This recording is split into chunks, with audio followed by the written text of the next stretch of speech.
randomized swords means. That's the type of game we're going to have here, where the uncle is still in standard mode, but is going to have a weapon that isn't necessarily a sword. Looks like the runners are off.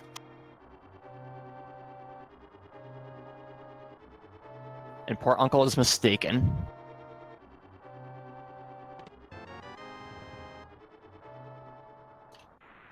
And just a bomb upgrade in that first house. Never hurts to have more bombs, especially in the early stages anyway. You're going to want a lot of bombs to open some stuff up, especially if you go check Kakariko. Yeah, and we'll have to see. For all we know, Uncle could be giving out 10 bombs to these runners right at the start, and having that extra capacity often comes in handy for holding all the bomb drops you get along the way. Generous and dangerous. I like it.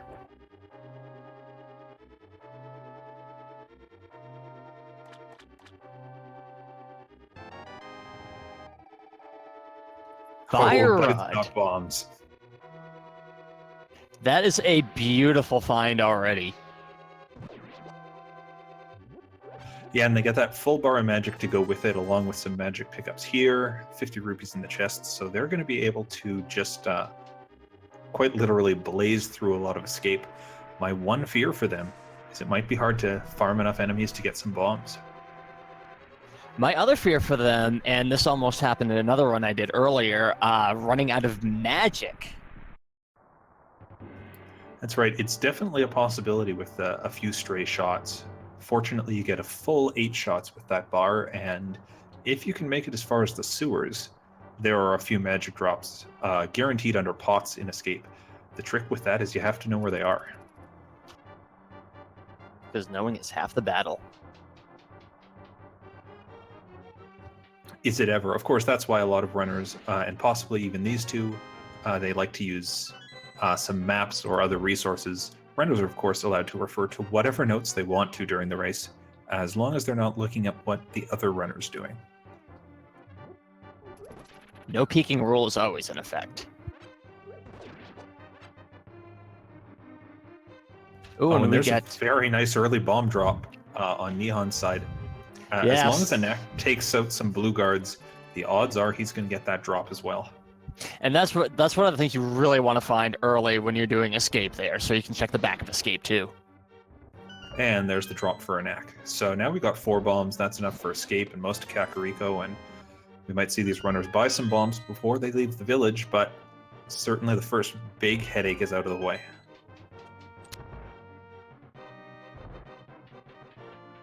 And it shouldn't be too hard for them too to be able to get the 100 rupees at least to get the item from the bottle merchant.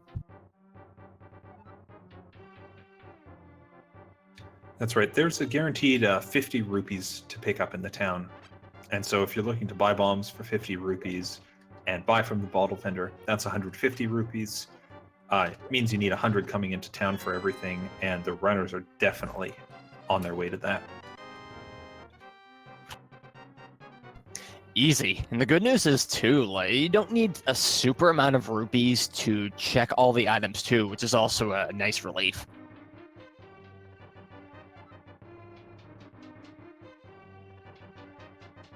The worst part is that 500 from Zora later on, but right now they don't have to worry too much about that. You know, as long as that stays later on and isn't required early, we're not going to have to worry about it. My hope is just that it doesn't become required early.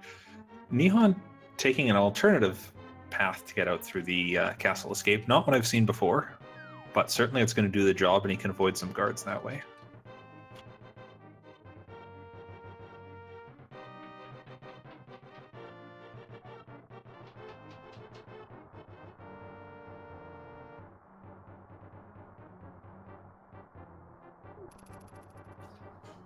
And of course, now that these runners have those bombs, they're not even going to waste their fire rod magic trying to farm up anymore. They're just going to run past everything. And Anak is very soon going to be coming up on the wall to move.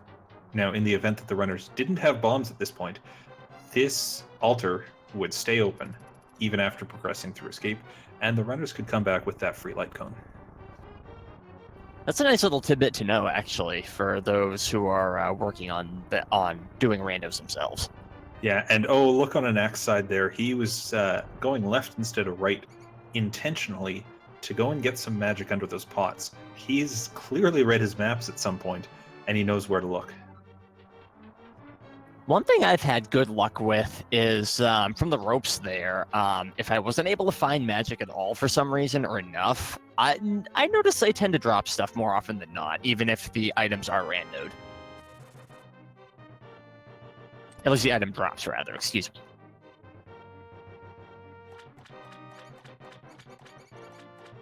Yeah, and certainly they're going to do less damage to you when they run into you. Anak now coming on the hardest room of escape, especially with the fire rod, where you have to burn that one specific rat for a key. Looks like he has a bomb drop, and there's the key. Made easy work of that. Looks like Nihon Nihon's did rat too. went right, and the rat almost got away, but they're through this, and Anak got another 8 bomb drops, so he's set for a long time. And we're about to see the back of Escape. Let's see what we got.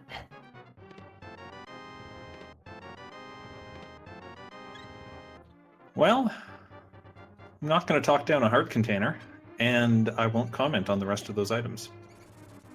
No, early health is always a good thing, especially where a lot of the enemies will do a fair enough bit of damage.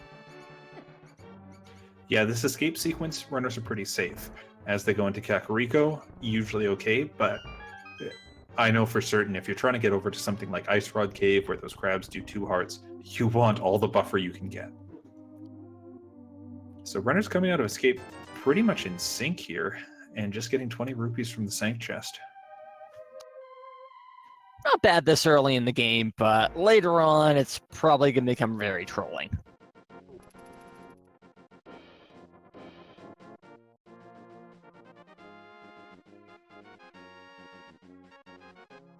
And it looks like both heading up to check on Aghadim's cave here. I don't blame them. That's probably something I would do too next, so I don't blame them. Yeah, some runners will elect to skip this check right now and only worry about it when you have the boots and it's possible to even see there. A lot of other runners will route this in with a tree pull, seeing what items they can get there. But we didn't see that from either runner, and it's only a piece of heart on the ledge in the cave. That's going to be good news for them, so they don't have to do much Aga, so...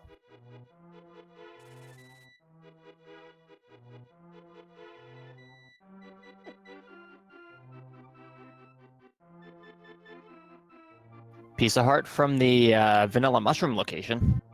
Yeah, and it looks like Anak skipping that for now may go up after checking in this cave, where we see a big 300 bucks.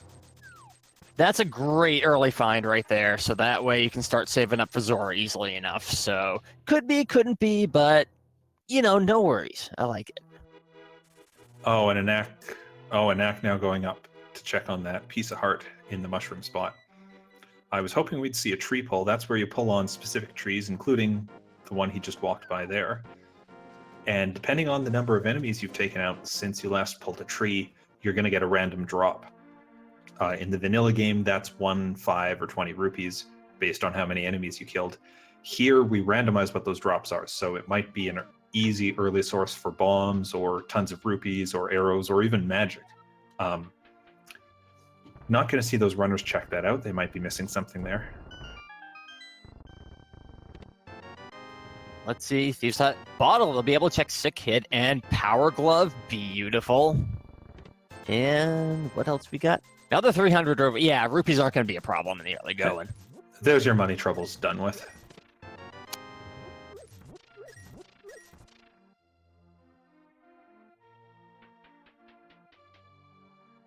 But yeah, it's great to find a bottle on Kakariko so you don't have to try and reroute Sick Hit in that. So that's working out good for them.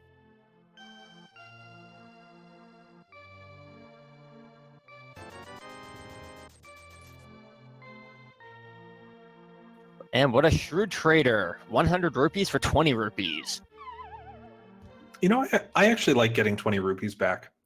You're committed to spending the 100 rupees no matter what, so you might as well get something for your effort, as opposed to a bomb upgrade or an arrow upgrade, which doesn't do much at this point.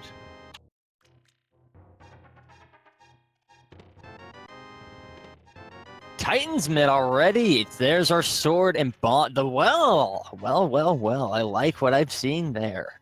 I do like seeing this early Titans mid. Really reduces the chances of needing Aga for Dark World. Makes their Dark World access that much quicker once they get the Moon Pearl, since you can lift the rock instead of going around.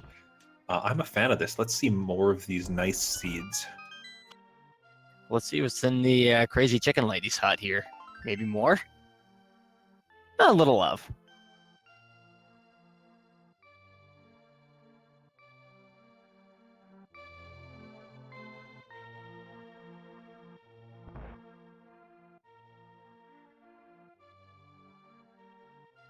And Sick Kid has.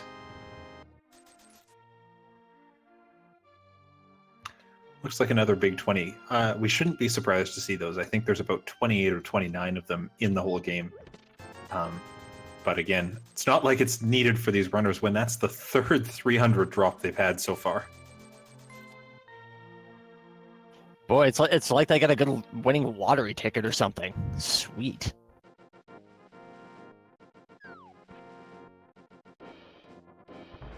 And getting some medicine. Yeah, it looks like he drank his green potion and then swapping it out for a red one. Not a bad strategy, especially when you know you can spare the money. Yeah, especially if something goes bad this early, right? And, well, nothing worth winning a race for. Here, you can beat this race game for 1 rupee, or walk in the back of the tavern and steal the cash float for 300. Boy, you're really earning your calling the guard ladies on you, huh?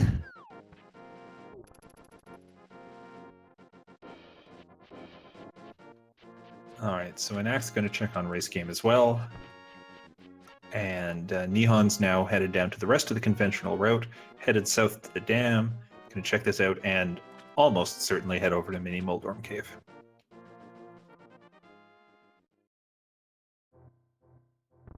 Now, I noticed a little bit of different strategy there. Nihon doing the warp when Anak hasn't, so that'd be interesting. Yeah, I mean, Anak can get this way, or can get down there this way, lifting the rock, cutting off some time, but it's always faster in this case to save and quit. And it's something I think we'll see a lot of out of these runners unless we get something like an early flute. We did get a map check there. Looks like a red crystal at Eastern, a pendant at Desert, and a non-red crystal up at Tower of Hera. Not bad so far, though. Having a pendant dungeon doesn't guarantee that you'll be able to skip it, though. The runner's going to keep that in mind as well. No, and certainly with some of the races I've seen just so far this week, pendants are not off the table in terms of needing to go into those dungeons to get things. Yeah, in the last match I commentated, Swamp Palace was a pendant dungeon, but it had the item required for Go mode. That sounds about right these days. So Nihon clearing out those mini Moldorms, gets that door open. He's going to find a blue boomerang, $5. There's our Moon Pearl. There we are. Some bombs and a big 20. So they're pretty much set for Dark World if they want, right? They definitely have that access through the top northwest corner of Kakariko. Now, a couple times I've seen Nihon's sprite get almost stuck on a couple objects. That's because Toad is, well, frankly, shorter, but only visually, and all the sprites actually have the same hitbox. So there's a little bit of invisible link at the top of Toad that we can't see. And Nihon's just gotten tripped up on that a couple times. Hopefully, it doesn't come into play for him. I've seen randomizers come down to just seconds, so that's something he's got to think about.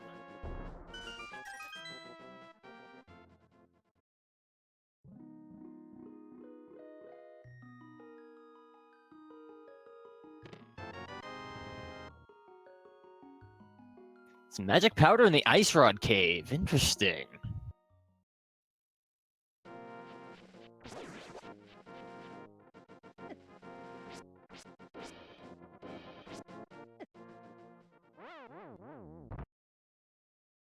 So NihonTiger, wonder if he was doing a death warp there.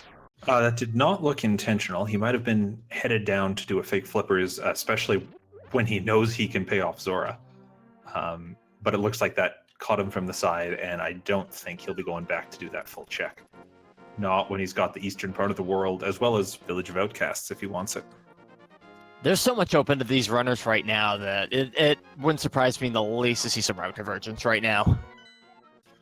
No, for instance, it looks like Anax respawned himself up at the Sanctuary, and that's generally going to mean, hey, I want to go to Village of Outcasts here. There's a lot of good things to check pretty quickly, especially going into Thieves Town and getting those 4 chests that are like right in the first 4 rooms, so can't blame them there.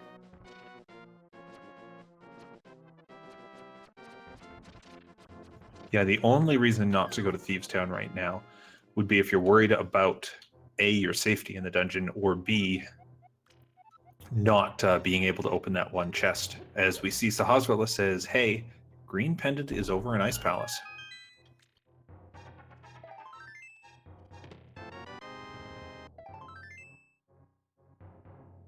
Not a whole heck of a lot in Sahasrahla's closet, but No, Anak gets to the Dark World. First thing he does is check the map, and I think it was special things in Skull Woods and Palace of Darkness.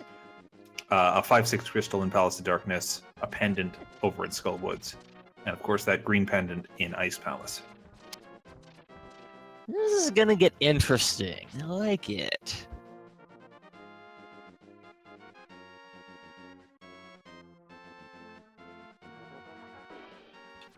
And looks like NihonTiger not going into Eastern Palace right now, since he knows he can't complete it without the bow, is going to head up towards the Witch's Hut area and probably into Zora. Yeah, I don't blame him. It is a bit of a safer way, even though it's a bit longer. Because if you do that fake flippers and you get hit by something, game over. So.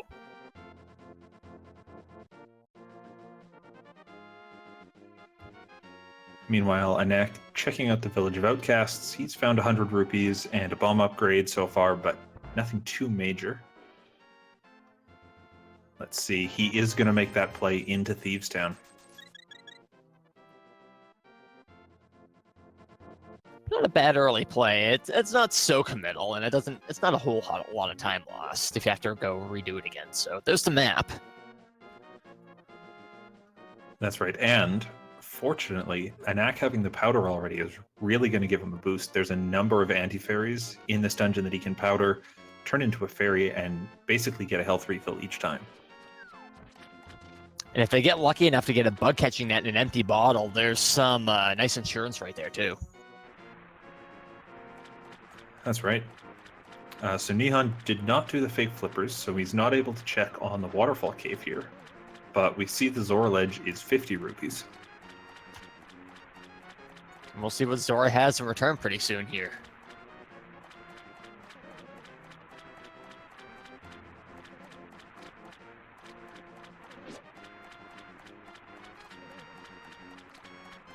Half magic. Not a bad find. That's fantastic to come across at this point. If Anak opts to go back into Skull Woods right now, trying to do that with Fire Rod is so much nicer when you have the half magic. You can just burn through all those mummies. Speaking of burning quite literally, as he picks up the Bombos medallion as well. Not a bad find. Hey, they might need that for Misery Mire or Turtle Rock if they got to go in there, but we'll find out when we get there. NihonTiger, unfortunately, learning some life lessons and getting a red rupee from Zora, so trolling him there a bit. Fortunately, as we said before, these runners are not wanting for money right now. I sympathize with Nihon for the time he lost there, but not for the money he spent. Interestingly, Anak going through a little more of Thieves Town. Kind of a gutsy move at this point. I like it. A gutsy move, especially with only 2.5 hearts and green mail remaining. But if he can pull this off and find something good, it'll certainly put him ahead. He's going for an anti-fairy here.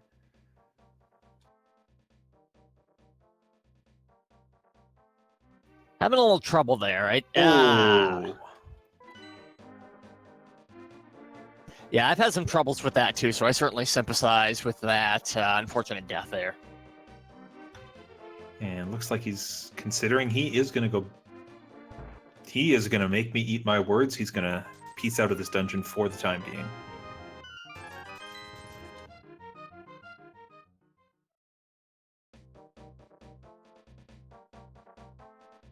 And it looks like we're going to have a diggy game next, or... Possibly a digging game. Yeah, he is going to do the digging game before picking up the smith. Yeah, I don't blame him. That's something when I'm playing it, I usually wait and get the mirror force, just so I don't have to do all that saving, quitting, and running around, so... That's right. We may still see him pick up the smith. The thing is, if you have the smith, the digging game guy doesn't like you, and he actually won't let you in to play the game. No cheating with 2 people. You know, that makes a lot of sense, except does the purple chest count as a person then? Digging with the treasure chest.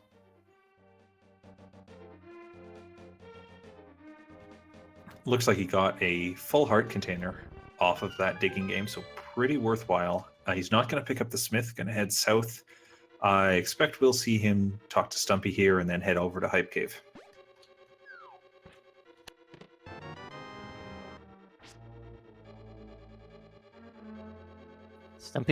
Stumpy's showing a little bit of love, so hopefully we'll see if Hype Cave lives up to its name.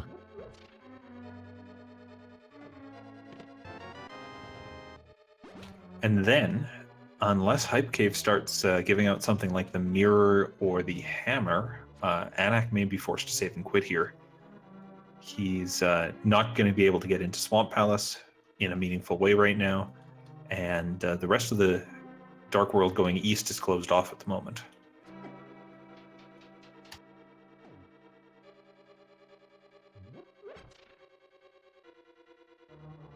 Yeah, and I notice I haven't fully gone into Eastern yet.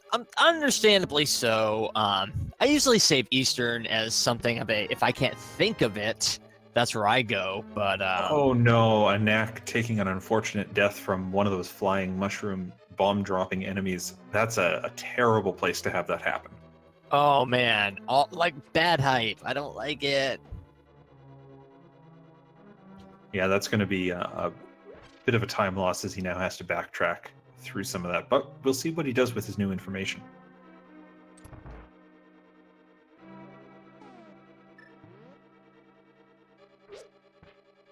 Meanwhile, NihonTiger's made his way to the back half of Thieves Town here, going to grab that small key so he can continue. Grab that heart for safety, and we'll see if there's anything back here. Yeah, it's kind of cool. Both of them making a gutsy move, especially with the enemies doing so much damage at this point. This is really interesting. I like it. I still like it.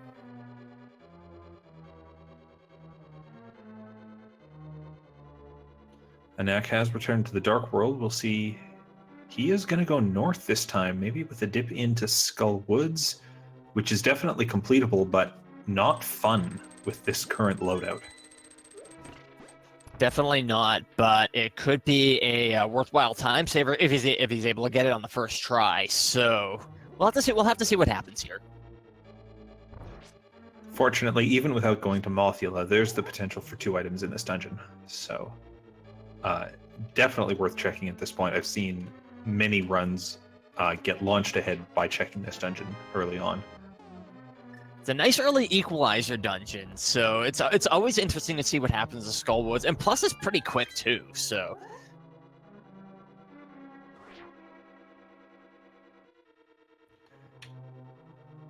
And Anak goes into the pinball room, gets a key, hasn't yet checked the chest in the room to the left of the entrance. May still see him go over there. Running up the side of the wall, there's a big key for him.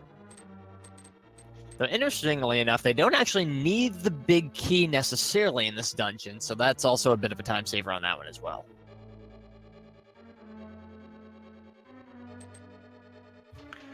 That's right. Big key, all it does here is open up the big chest, and Anak's going to loop around, drop down into there, not try to pull off the bomb jump. Understandable, since although the penalty for failure is low, it is a tricky one to line up and can take a lot of time.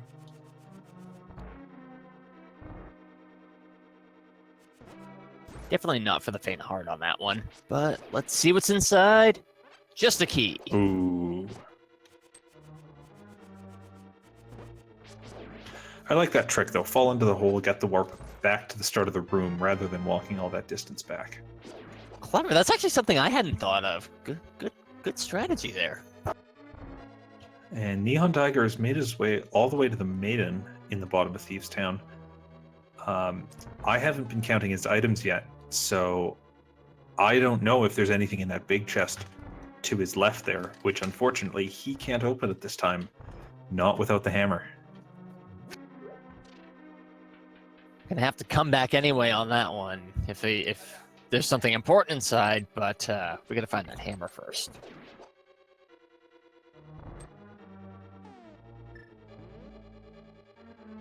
It looks like he has picked up the map and compass for Thieves Town, so that means there is definitely an item in that last chest. Let's see how his blind fight goes.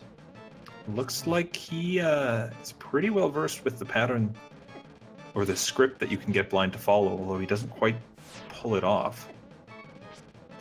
It's tricky. I've tried to do it myself, but then when you lose it, it turns into very much a bullet hex. So gotta be careful. It certainly does, and you know those lasers are doing 2 hearts of damage to him each hit. He's through phase 2, and if there it goes though. So close. Unfortunately, though, if he goes back, he's gonna have to know a new pattern because blind doesn't start out doing that pattern after that. And it's certainly a harder fight afterwards. So Nihon's going to exit this dungeon, worry about it later. We did see Anak get a bomb upgrade from the chest that normally contains the big key in this dungeon. So I believe that means that's one of his items, and there's going to be another one in the back half of Skull Woods.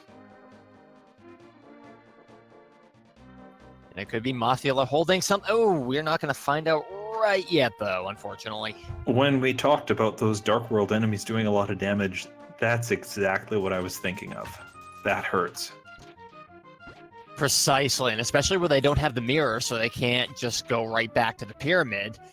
That really does hurt.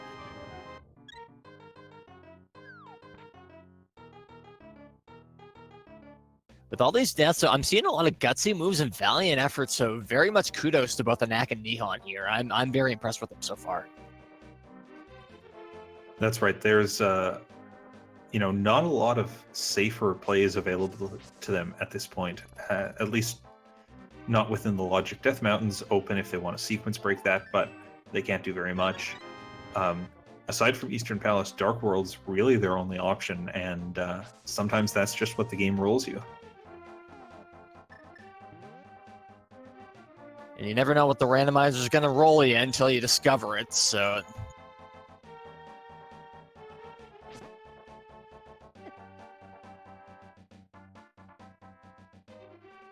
And Anak is going to try out Thieves Town again.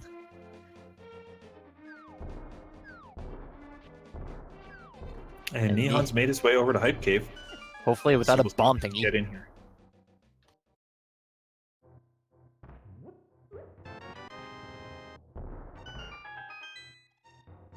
Well, there's the lantern. That'll open up Death Mountain.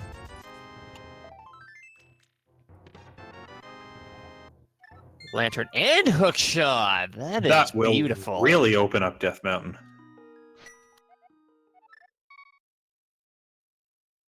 I think I smell the mountain air coming. That seems to be what's on Nihon's mind. That was a very quick save and quit. I think he knows where he's planning to go now. Yeah, if I had the option of having to do a difficult dungeon or going to Death Mountain to find a lot of items, I think the latter is going to be my choice too. That's right. Anak getting bodied a bit in this hellway here, but able to powder that anti-fairy he's going to move through.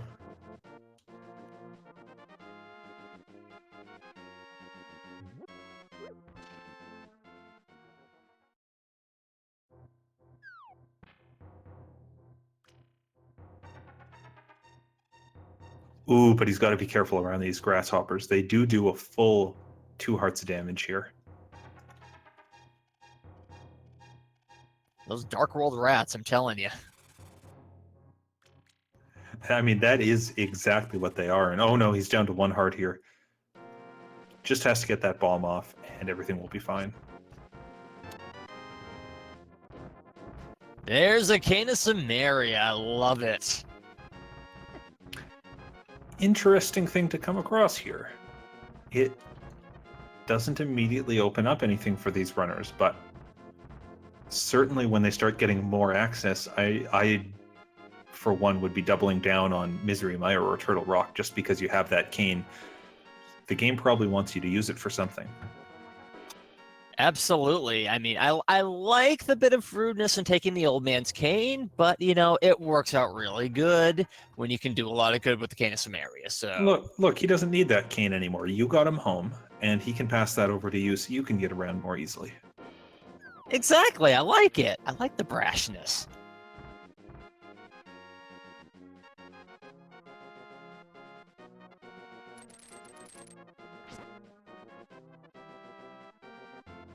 All right, so Nihon's made his way over to Eastern Death Mountain. Going to head into Paradox Cave here for a total of 7 chests. One of the biggest immediate hauls you can get, so I like it. And it looks like Anak drank his potion at some point along the way, but has made it far enough to pick up the maiden in this dungeon. We see a check of the floating island, and it's just 20 rupees. And oh no, Anak takes the death there. It's actually been a long time since I've seen that happen. I can't recall if the maiden's going to spawn with him or not. I wouldn't think so, only because the maiden's not going to have you tag along, and obviously, there we go. We got to pick up the maiden again. Yeah, well, that's a big unfortunate time loss. Looks like NihonTiger skipped checking on Paradox Cave for the moment, instead doing Spiral Cave first. Didn't quite work out for him, unfortunately, but there's still lots of chests to check, so.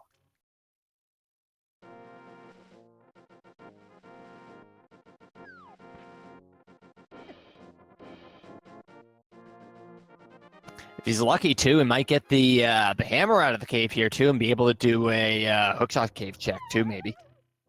He actually doesn't need Hammer to get into Hookshot Cave. At this point, Hammer would, though, give him access to Tower of Hera and, potentially, even Turtle Rock. Good point, yeah, because I was thinking about checking Turtle Rock as well, so I didn't even think about that part. Looks like Anak made his way back to Hype Cave. Makes it in this time. He's going to be able to pick up that lamp and that hookshot. I'll be pretty happy about that. Though a little frustrated that probably would have wished you came across it sooner. NihonTiger making quick work of the Moldorms with that hookshot. Gets an arrow upgrade, 20 rupees, another 300 rupees, a Master Sword, and the Cane of Burna. Not a bad little haul in some circumstances. So this worries me a bit. Certainly, Nihon's got the Titan's Mitt. He can pick up the rock here and go up to the top of Dark World Death Mountain, check Super Bunny Cave, check Hookshot Cave. If he doesn't start finding some more progression soon, and I'm thinking Hammer or Flippers here, we might still be looking at an Agaseed to get that access to Eastern Dark World. And that has me a bit worried for these runners. Hopefully it's not going to come to that. Hopefully not either, but, you know, like we said before, you never know what random's going to roll you, so. Anak's making his way through that dark cave. He's going to be able to pick up his Cane of Samaria pretty soon.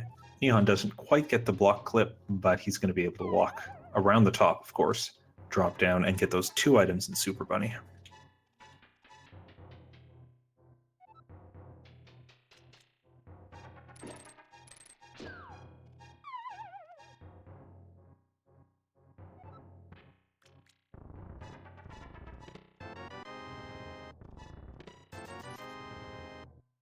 Nothing in Super Bunny Cave, unfortunately, though Anak has his cane now, too.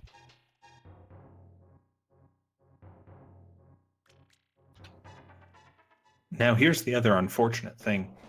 If the seed decides to give them hammer at this point, they won't be able to do Tower of Hero right now because they're stuck in the Dark World without the mirror. And it is Bombos to open Turtle Rock. And thankfully they both have Bombos, so if they gotta go in there, there you go. That's another one of those things that I look at and just say that's a little bit suspicious. Gets me thinking we might have to do Turtle Rock.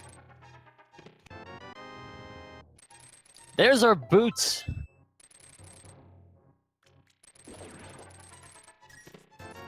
Nihon getting the boots and hookshot cave. Not too much else, but the boots is always a great time saver. I mean, hey, now we can go fast.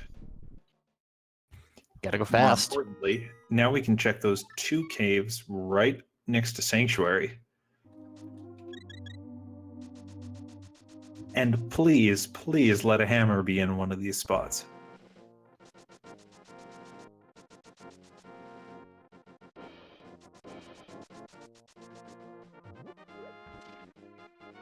There's always pain, yeah, because it's always painful when you think, oh, hey, I don't have to have an Agassi. Oh, wait, I do. That's always a painful one.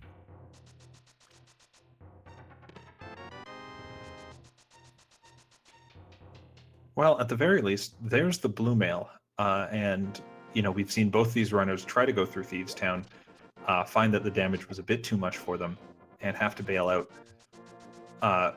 With blue mail, that dungeon gets significantly easier. We might see both runners go back there, or even start taking on Skull Woods. Yeah, I wouldn't blame them. Once I found some armor, that's probably somewhere I want to head on too. So that would be a good call.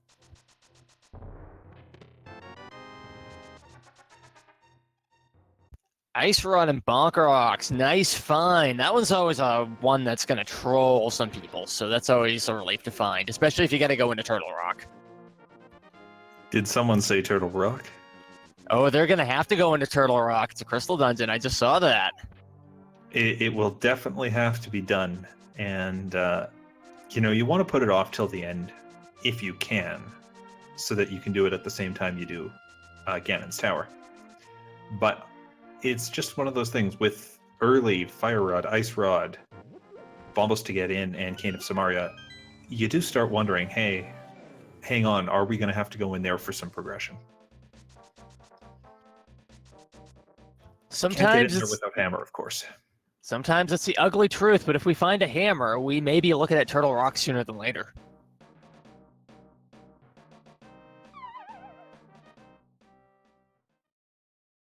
Might not be the blessing that we expect it to be. Here's your hammer. Now you don't have to beat Aga for Dark World access. Enjoy your Turtle Rock. Basically, yes. NihonTiger now headed to Skull Woods. Not Swamp Palace, but Skull Woods.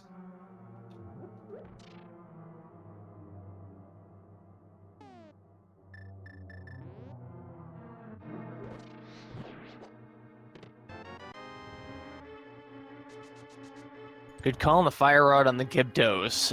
Those things I've noticed can really sneak up on you if you're not paying attention to them, so you gotta be careful around them. They sneak up on you, they hit like a truck, and they take forever to finish off if you're not using the golden sword or the silver arrows or the Fire Rod.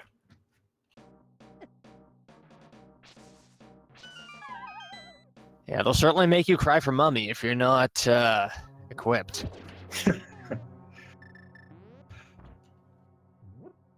All right, so NihonTiger also going through the developer-intended way of getting to this big chest in Skull Woods. Gonna pull this lever, blow open this wall, and looks like Anak's got those boots from the Hookshot Cave. Gonna check chests left and right at the Sanctuary, get that blue mail as well. Looks like heading toward King's Tomb first, though.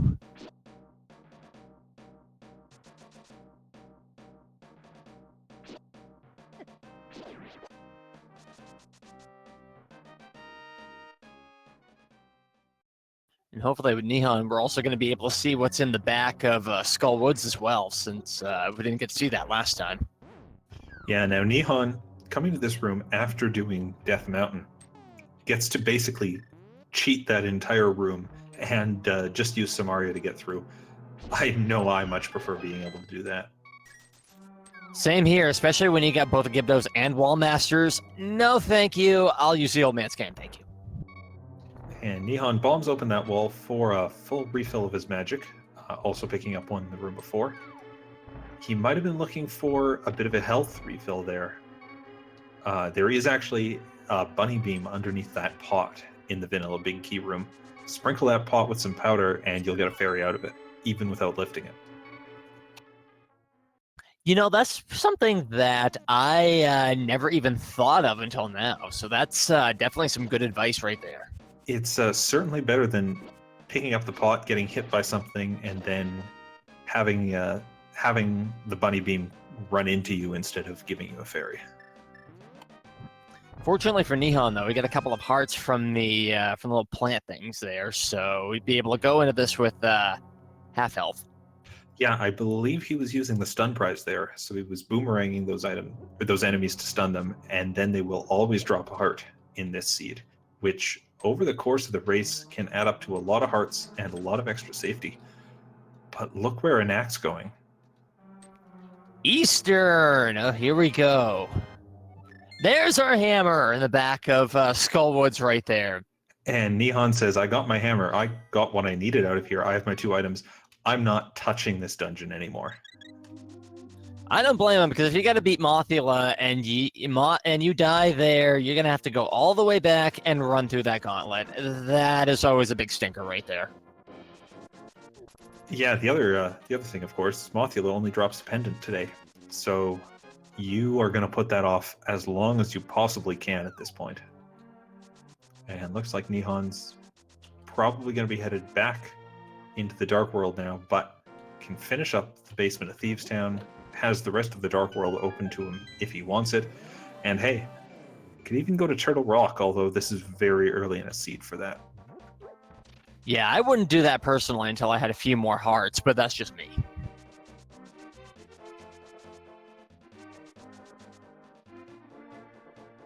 I don't think Anak got much out of that chest from what I saw. Nothing yet in Eastern Palace, no.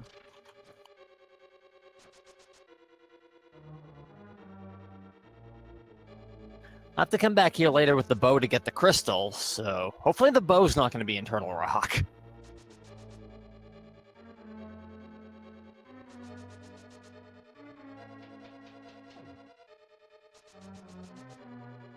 And Anak walking in that strange pattern we used to make 2 of the 4 Stalfos in that room spawn off screen.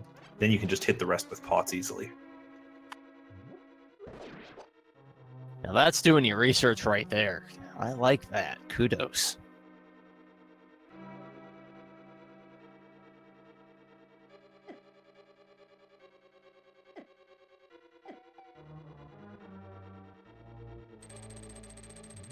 But yeah, so far it doesn't look like Eastern's really paying out for Anak, unfortunately.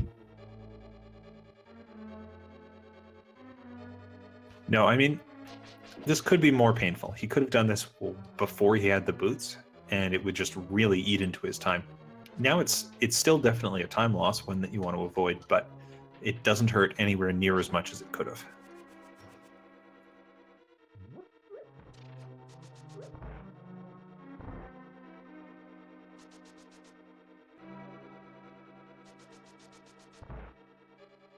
And here we go. We're going to see what's in that big chest. Well, we did see the flippers come out of the vanilla big key chest in Eastern Palace. So Anak going to get a very different edge up in this seed. I don't think the big chest in Thieves had anything, but wow, flippers is going to send Anak on a very different path. Unfortunately, possibly further away from that hammer in Skull Woods.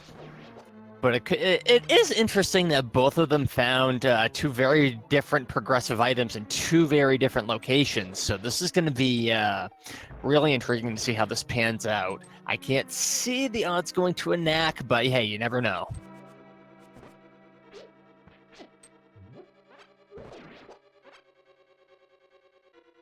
Yeah, the interesting thing is, ultimately, both these runners now have access to Palace of Darkness. It's just that they have it through 2 very different ways, and Nihon swaps to that Cane of Burna, has the half magic, is just going to sit through this whole fight with the beams.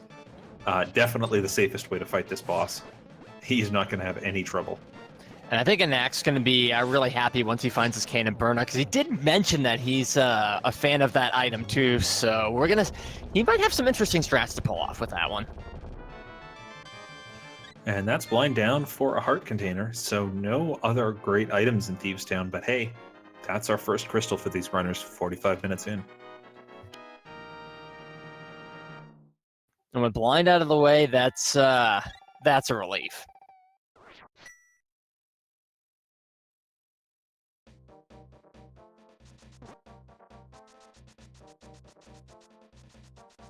And it looks like Nihon might be doing hammer pegs right here.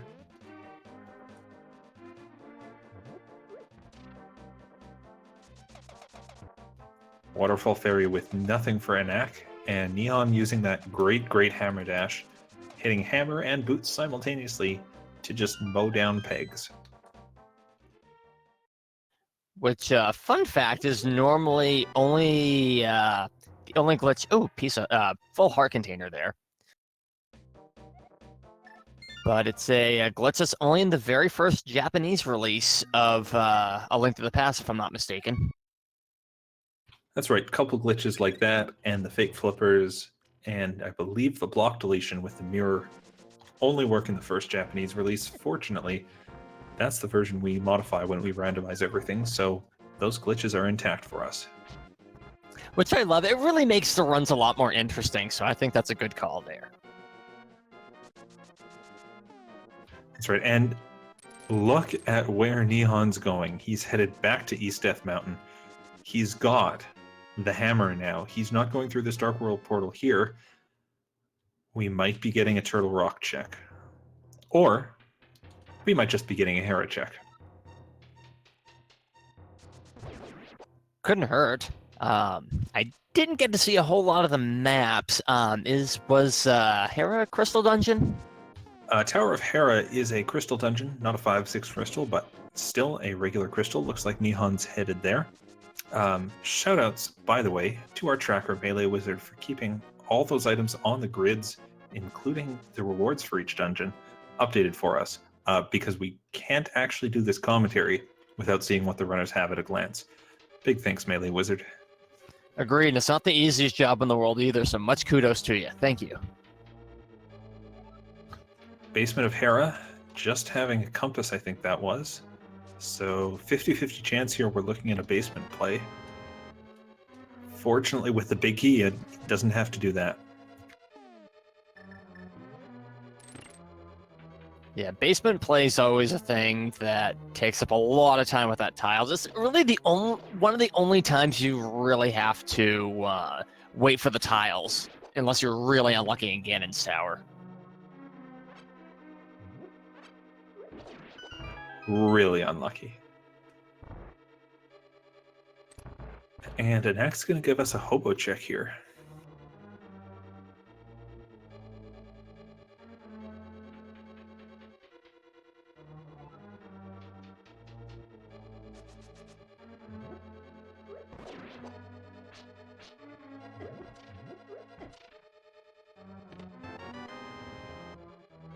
Bow in Hera. I like it. Goodness. Certainly that play pays off as NihonTiger hookshots over that chest and unfortunately falls down. There is a play where you can bonk off that chest, but it requires the fireball not being right there on top of you.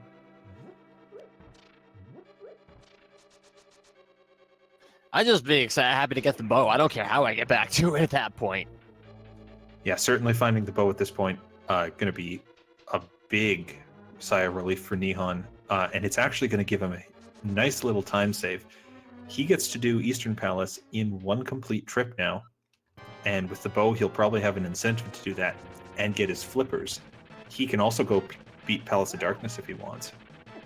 Yeah, he's done some great lucky gambles so far, so he's got a lot wide open to him. That's going to be a relief on his part. And Anak goes into the Dark World, but heads south back to the village, still unfortunately not going for that hammer in Skull Woods. Nihon gets a map from Moldorm, which I think means we are going to see an item in the basement of Hera. But that's 2 crystals now for Nihon. He's definitely starting to pull ahead at this point. I'm kind of curious to see whether he's going to go for it or not. Could be a big... Oh, I think he is.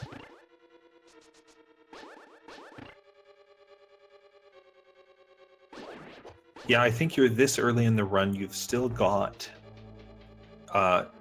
1, maybe 2 items, and a lot of the game's still open to you. I'm sorry, he doesn't even have flippers. So there's a number of items he still requires. You don't want to leave any chests behind if you can avoid it. No, and if nothing else, even if you get a bad item, it's kind of nice to have that peace of mind that you don't have to go back.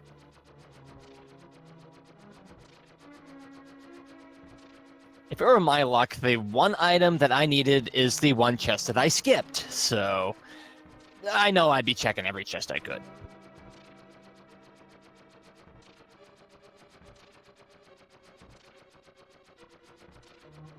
And Anak's headed back through Thieves Town now, doing much better with that blue mail, that Master Sword. This dungeon gets so much easier when you have some gear beyond just the bare minimum. It's great when you're not taking such lethal damage from every little thing, so this got to be a relief. And there's the mirror, so this check was definitely worth it. He's going to save and quit rather than taking on Turtle Rock right now. And, you know, I think that's probably worthwhile when you just got the mirror and you opened up so many locations at once. I think the hard part now is which way do you want to go?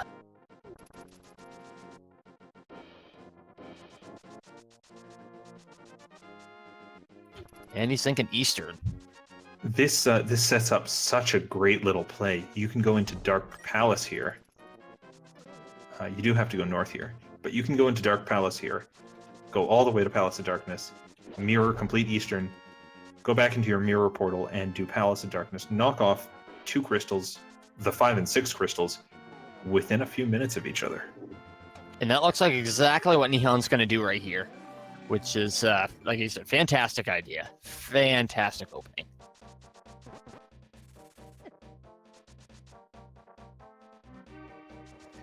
And after that, Nihon's going to pick up his flippers here.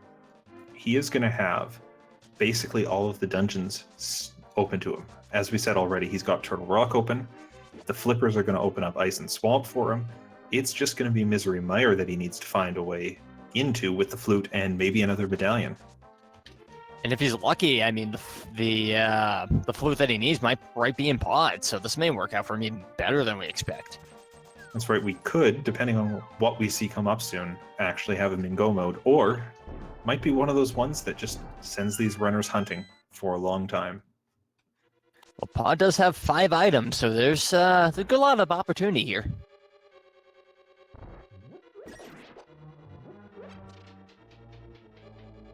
Meanwhile, we missed that. Anak took out Blind fairly cleanly, had a few hearts left over even, and that's 1 crystal for them.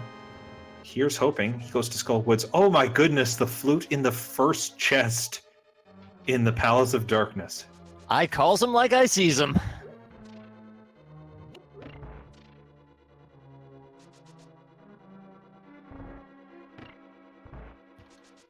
I just want to point out that for NihonTiger, that's 3 items in a row that he's gotten that have been progression items.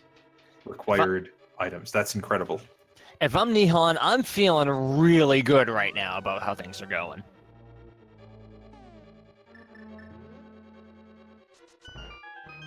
That's right. There's even a chance right now that he's effectively in go mode. That he's got every single item he needs to finish the game. As long as Bombos opens Misery Mire, he doesn't need to pick up anything else. Although, Master Sword Silverless is about the worst Ganon fight you can do. I expect Nihon would keep looking for either Tempered or Silvers before officially calling it go mode at this point. Yeah, that would be a wise move on his part, not to just go right straight into go mode. And over on Anak's side, look, he's going back into the back half of Skull Woods. He's about to get this hammer, and that should hopefully lead him up to Hera. He is. I'm glad. I'm glad I didn't take a gamble to go try and fight Mothula, because that would not have been a very happy outcome.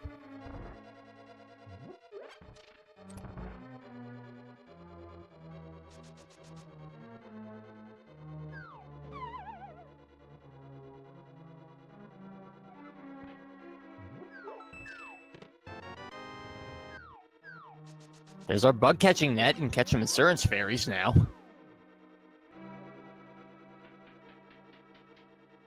Yeah, that'll come in handy for these two runners. And looks like Anak has started up on Death Mountain. So we are very probably going to see him go to Tower of Hera and find that bow, find that mirror. Don't know whether it'll be happy or a little, why didn't I find this sooner?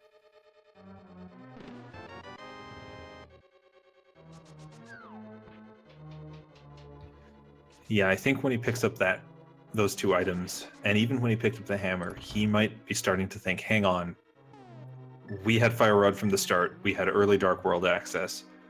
That chest's been available for a long time.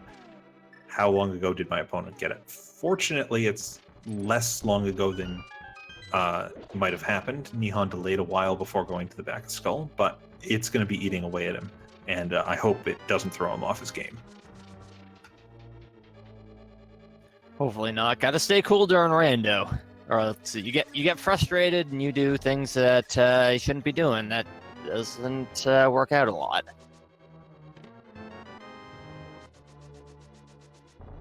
Well, there's a Tempered Sword in the back half basement of Palace of Darkness. That's going to be fantastic for these runners to have. Going to make the rest of the dungeons they're clearing so much easier. Yeah, because again, the difference in Master Sword to Temper Sword is really great as far as damage goes, so that's another sigh of relief.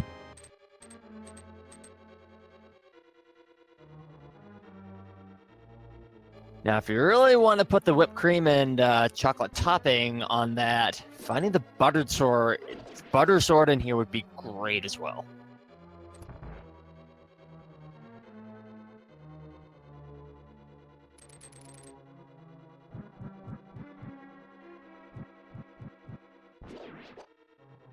Those Kadongos giving him a bit of grief as they make those firewalls he doesn't want to tank damage from. But he's making his way through this dark maze. We're going to see what comes out, but at this point, I'm not expecting many of these chests to have a lot of value. We've gotten almost everything we need for the seed already. There's the bow for Anak.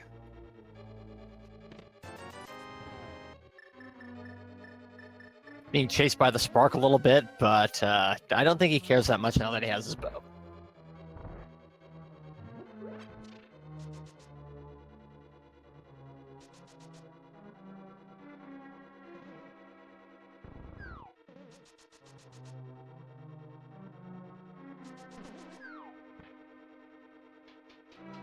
So it looks like Nihon did not check the vanilla big key chest up in the center there, but looking at his key count, he's probably checked every other chest. He can know at this point, hey, it's only a small key locked in that chest. He does not have to give it any thought. Yeah, it's always nice when you're able to skip something in Palace of Darkness, because if you're not careful, it can be really easy to get locked out of stuff in here, so... At least that happened to me the first couple of times I played Rando, so it could be just me. No, that's about right. And Anak, unfortunately, takes that fall to Moldorm. He's got plenty of health, though. This isn't going to be an issue for him long term. No, and no shame in it either. Moldorm can knock down even the best of players, so no shame in it.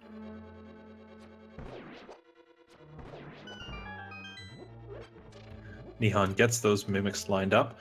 He's going to get to move into the back half. Helmasaur fight, always one that's a bit scary, but when you have this many hearts and the blue mail, I think it should take a load off Nihon's worries. Oh, Anak having so many close calls, but still yet falling. Using the hammer is always tricky on Moldorm, though, just because it is kind of a quirky hitbox kind of thing, and Moldorm moves really erratically, so that can be tricky. Calling Moldarm's movement erratic feels like a bit of an understatement, but I certainly see the temptation to use the hammer. It does tempered sword damage. You only need 3 hits. That's 2 already for Anak. And there's 3. The other great thing about the hammer is, of course, if you use it and nothing else, you're never going to turn Moldarm into that speed phase where it gets really mean. Thankfully so, and Anak definitely giving some anger swipes, and it looks like Nihon is making short work of the Terrapin room there. Yeah, tempered sword makes all the difference. You can just flip them over, hit them with one single slash, and there you go. If you don't have it, you can always hit them again with the hammer, but you got to be really careful you don't knock them back on their feet again. Then they get faster, and then it gets ugly.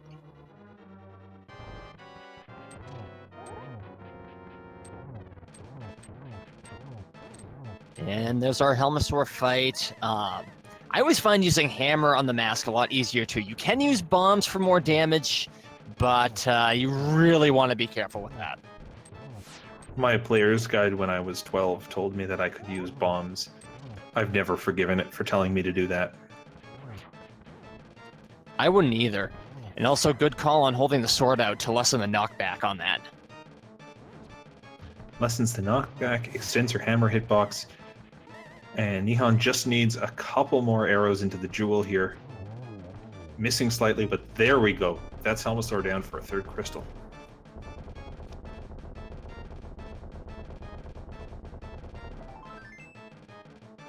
And a piece of heart. Oh, that's really nice timing to find that piece of heart as Anak gets that mirror. You know, it always takes a few seconds for your hearts to refill at the end of the cutscene where you get the crystal. But when you get that heart piece partway along the way, all your hearts refill before that cutscene even starts. You know, nothing you can control, but just makes you feel a bit better about your cutscene time. Yeah, exactly. And if it's one of those things where you can make it happen too, and you know it, cool. But most of the time in Rando, you're not. So.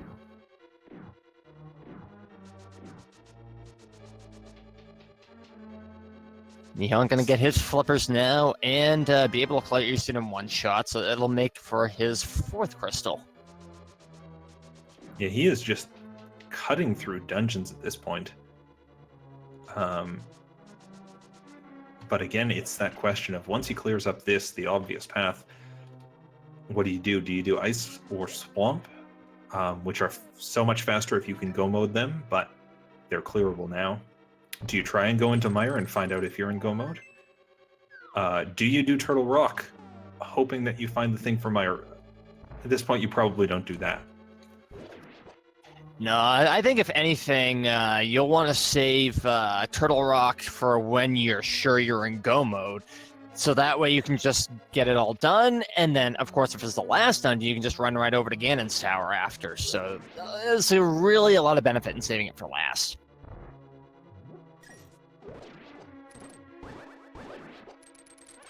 That's right. Unfortunately, he just misses that special path you're supposed to walk on to spawn the Stalfos weirdly. Tempered Sword cleans that up. And not... Oh, it looks like Anak's hopping down to get into the Dark World, pick up that blue potion off a Spectacle Rock, and have a second one, making the rest of the game a bit easier for him. Thankfully, nice idea. Also, to answer a question in chat, the flute was the first chest in Pod on the left side. Yeah, so hopefully Anak will be headed there pretty soon to get that. There's a couple places he could go instead, but knowing he has 2 crystal dungeons to clear out, I expect he'll go there quickly, but maybe not as quickly as Spike Cave. Spike Cave's one of those 50-50 things. Sometimes it holds a really, really good item. Other times it's a stinker, but it's always worth checking in a pinch. Yeah, fortunately with Boots, Cane of Burna, and Half Magic, it's not going to eat into his magic supply too badly. As Nihon tries to get those iframes off on the floor switch, there we go. There's his flippers.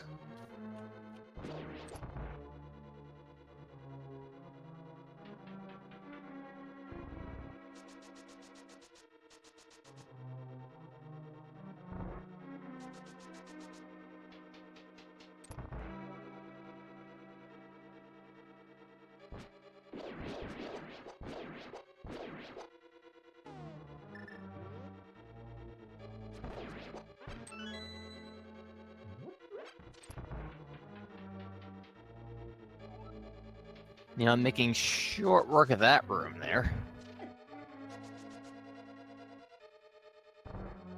Thankfully, with lamp, I've had to do that without the lamp a couple of times, and there were some really big problems. Yeah, it's one of those rooms, one of those dark rooms that can get very out of hand very quickly. If you have the fire rod, there's at least a torch in the corner that you can light to give yourself the effect of light. But without it, oh, you're in for some trouble.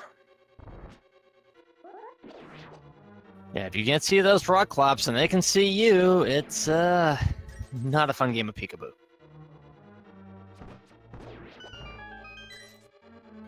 And Anak has made his way over to the Eastern Dark World area. We'll see which dungeon he ends up doing first, but it looks like he's definitely doing both. Nihon taking on those Armos Knights doesn't set up the quick kill, but he's got plenty of arrows, he's got plenty of time. He'll be able to take this fight out no problem. Yeah, NihonTiger is going to make this a tiger uppercut right here. I love it.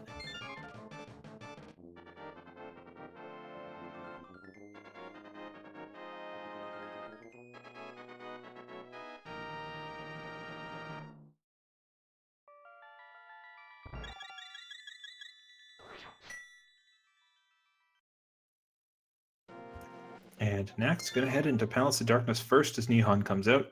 Does that save and quit. He's going to have to go to the village to activate his flute, and then we might find out if he's in go mode.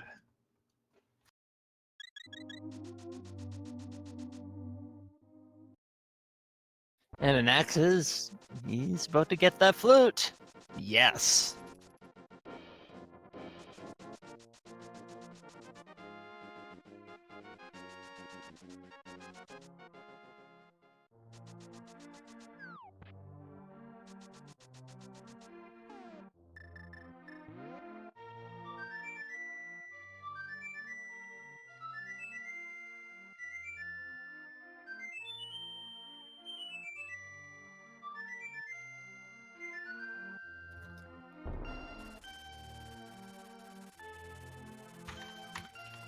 As Anak paused there, I looked at just how many items he had in his menu.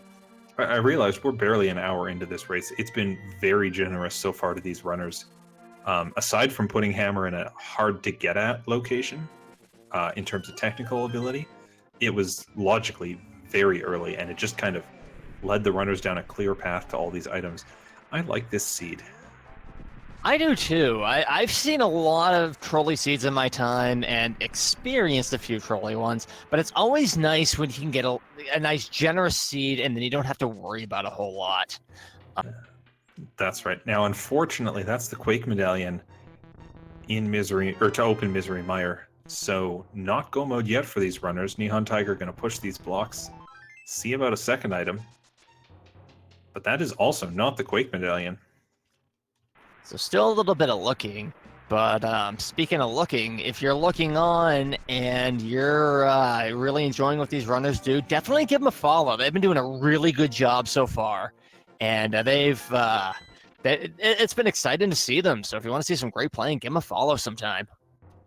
Yeah, I'm liking what I see. NihonTiger sees a heart container there in Checkerboard Cave, decides he doesn't want it, decides he does want it. Certainly for runners who they said they've only been playing for a month and 4 months respectively, this is some serious play we're seeing out of them. But I do see that question being discussed in chat. The runners don't have silvers. Are Nihon and Anak going to be up for doing that silverless fight, or are we going to see them hunt them down? It's always a question. That silverless fight, not an easy one. No, especially where you have just such a small window of opportunity to hit Ganon with the spin slash. That can get really tricky really fast. So Nihon knows that he can't complete Misery Mire right now. He knows Desert Palace is a pendant, but I think he's going to go ahead, clear his 2 items out of here anyways, and see if it can give him anything. Over on Anak's side, looks like he's cleared out a good portion of Palace of Darkness, and is going to head through to Helmasaur. But I don't think he's checked that dark basement, which means he's going to be doing this Master Sword.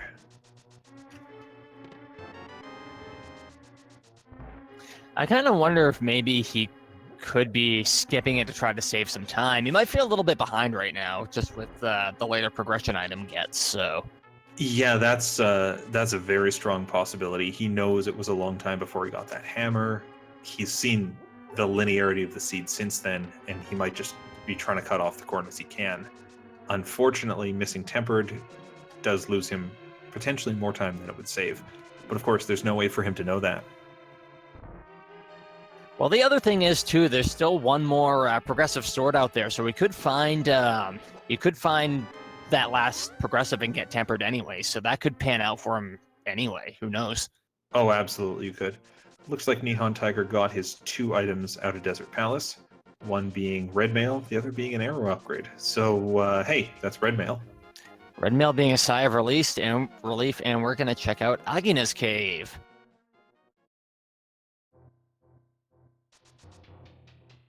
I always find Agina's story about the jazz hands guys pretty entertaining. Unfortunately, not good to stop and chat with them during speedrun play, but No, just a few slashes at him instead. like, shut up, old man. There's our silver arrows. Well, I think that takes that worry off of the table for NihonTiger. And given where they are, given where the seed is so obviously pointing these runners, I think Anak's going to make the same play when he finishes in this area. Oh, Anak doesn't have the big key right at Helmasaur. Oh, no. Ooh, that's gonna hurt. I mean, it's always a bummer when you forget about it, because I would make the same mistake if I was really in a hurry, so I can't fault him there. That is a frustrating one, though. And it looks like NihonTiger's headed south in the Dark World. I think we might be seeing a Swamp Palace play here. I think so too. Unfortunately, still needing that Quake. It's going to be a full clear if he wants to get everything. And given the play we've seen from him so far, that checking of the Hera basement, I don't think he's likely to skip the left side. I don't think so. I don't think so either. And of course, there's the big key. He's got to be feeling frustrated about that right now. Anak, you got this. Take my energy. Stay calm. Take a ferry. Yeah, do that. There's that tempered sword, but hopefully, I'm hoping Anak doesn't let it ruin everything for him and make some careless mistakes, because he's been doing great so far. Even regardless, it's just a lot of it's been kind of a bad hand for him. Yeah, again, the number of heart containers these runners didn't have when they were forced to go and do some early Dark World stuff was just kind of nasty to them. Now, NihonTiger doesn't quite skip that first chest in Swamp Palace. He's going to check it because he knows, hey, Quake's got to be somewhere. Exactly, and I think once just a bottle with a fairy in it, so a little more insurance. But I'm pretty sure that once Nihon gets Quake, he'll be pretty much in go mode unless I'm missing something. No, that's entirely right. The only question at this point is, where is Quake going to show up? Because there's no question Nihon's got more crystals right now. He's definitely got an advantage as well with those silver arrows. But if this comes down to Quake and Quake is hiding in a really nasty spot, this race is not over. Exactly. The longer it takes for Nihon to find Quake, the more Anak has a chance to catch up. So, like you said, this could be getting a lot closer than we expected to.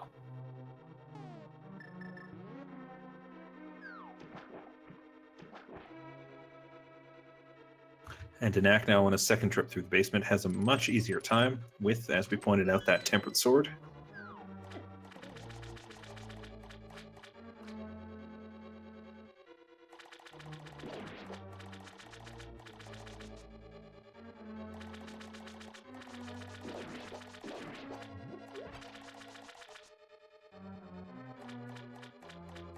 Kind of wonder, too, if Nihon's going to take that left side play in Swamp, especially after only getting a single rupee. Just based on the play we've seen, where he's been so methodical, so diligent in checking every chest for items, he is going to do left side Swamp here. Yeah, there's definitely one of two ways you can do it. So you can always go back or do it right away. So is it? Go ahead. Anak's getting bodied a bit by Helmasaur here, not sticking his hammer or not sticking his sword out to make the hammer hits easier. Getting hit again, but he only needs, I think, 2 more slashes. There we go. There's our slashes.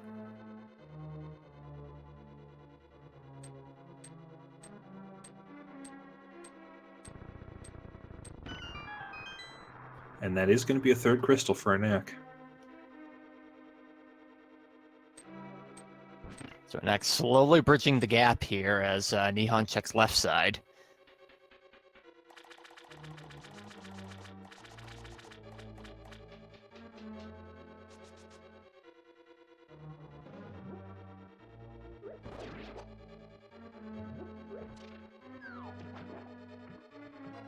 And I love how Chad is thinking about some of the trolliest places to find Quake. It's been generous. It could be trolly. You know, you never know with Rando. That's the fun part. Chat. These runners have been showing off for you. We like them. Let's not do this to them. Be nice. I don't want to interview a crying runner here, okay?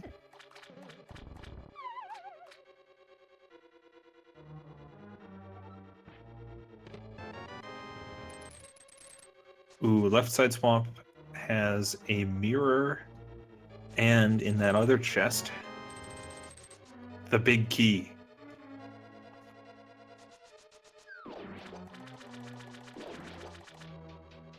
Fire shield's always nice to have. I mean, there's definitely better pickups you could find, but it definitely doesn't hurt where you can finally block the fireballs and some of the other random stuff that comes your way. That's right. That fire shield makes a huge difference for a couple of fights. Blind, in particular. Landmo too makes it one less thing to worry about. And even just those little random things like that 4-way fireball shooter there.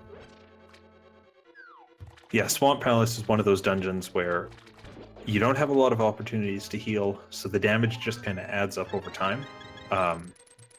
Unless you pull a piece of heart out of the big chest there, Nihon timing his piece of heart pickups really well for something he has no control over. It's just amazing how lucky Nihon's been getting with his item pickups. I haven't seen that in any run that I've watched or commentated yet, so this is really working out amazing for him.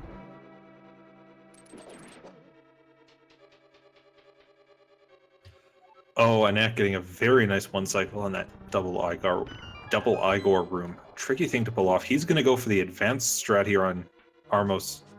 Have to adjust himself slightly. Oh, this may take him a bit of time now.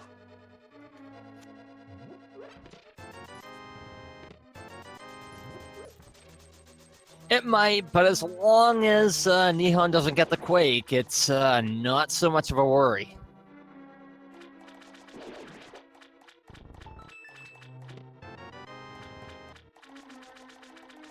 Compass in the waterfall room, and Anak's down to his last Armos Knight. That's the fight. That's 4 crystals for him. I expect at this point he's going to do that same play we saw. Go and check Misery Mire, find out he's not yet in go mode. And then it's a question of, does he do Swamp? Does he do Ice Palace? What's he up to next? Yeah, that's interesting too. Yeah, that's fully possible that Quake could be an Ice Palace. It certainly isn't something that I would be thinking of checking right away too. So that could be pretty trolly there. Oh, and looks like I misread the tracker there. Ice Palace is a pendant. Now it's the green pendant, but still not something you want to go wasting your time on if you can avoid it at all. Yeah, especially if you got a fetch quest and go get it from Sahasra'la. That would be probably about as trolly as having it be at the pedestal. Almost as trolly, I should say.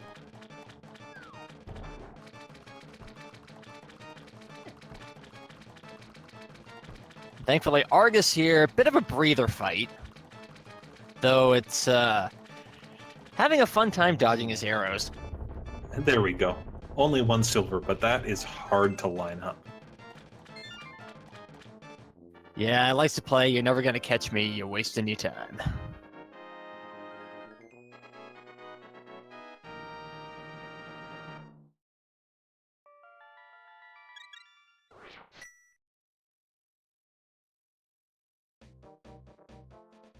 All right, Anak's got his flute activated. He is going to the mire area. Going to be maybe a bit relieved to find out he's not in go mode, just because that means he knows his opponent isn't in go mode yet either.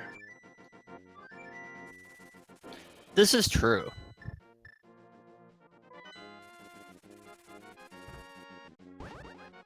And Nihon could be going to Turtle Rock at this point. I mean, he's up on Death Mountain. He's going east on Death Mountain. I don't know where else he'd be going. Probably back to Escape again. That's my best guess. Yeah, definite possibility that little-known, non-existent entrance to Escape up on the mountain. For all I know, there's probably a way to glitch into Escape from the mountain, but I like this Turtle Rock play. It's climbing the mountain's a bit of a time waste if you don't have to do it, but certainly if you can find an item in those many chests in Turtle Rock, you're going to be happy. And we've seen a lot of runs where progressive items are right on that dastardly laser bridge, so it's definitely not unheard of.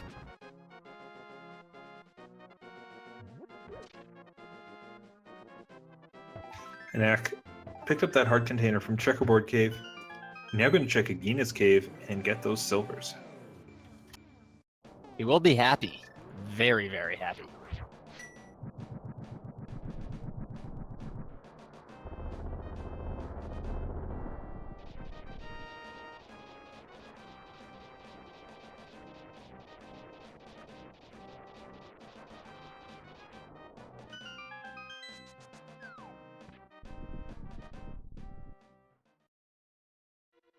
You know, another interesting thing, too, I believe Nihon does have both of the red crystals, right?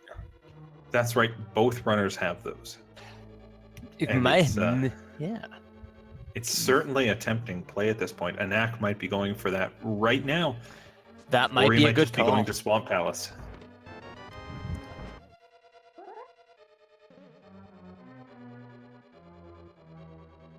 Fat Fairy could have Quake, so we'll have to see. I didn't see it was in that one, the Turtle Rock chest, though, unfortunately. That first chest on the left was just a small key. It looks like Anak's going to Swamp Palace, so he's going to get a full clear of that too. Unfortunately, not going to be able to make up any time.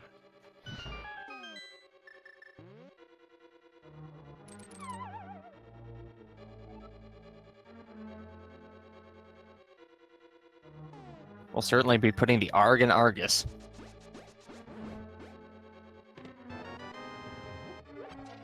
Oh, a very cool cane dash there from NihonTiger to make it through that room without any damage on him. Look at him go.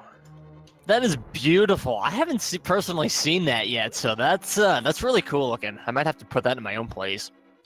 Yeah, the Cane of Samaria dash is fairly common in that second last room of the dungeon here, as well as, hammer dashes, which we saw earlier, but that Burna dash is a less common one, but still really fun to see.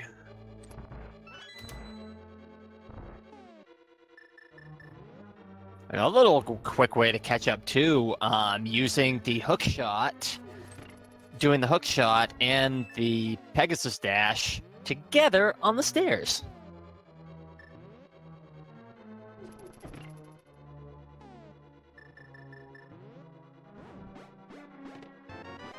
For the record, for those who aren't aware, if you do a dash and hook shot on the stairs, and once you get off the stairs, you end up getting in a super speed state. That's right. Now, did you see what Nihon pulled out of a chest over in the Tromps room? I did not, unfortunately. It was a shovel, which is not what I want to see an hour and 24 minutes into a race. No. Give me a shovel early, sure. Give me it in Ganon's Tower, sure. Don't give me a shovel right now. No, I'm sure Neon's not digging it at all.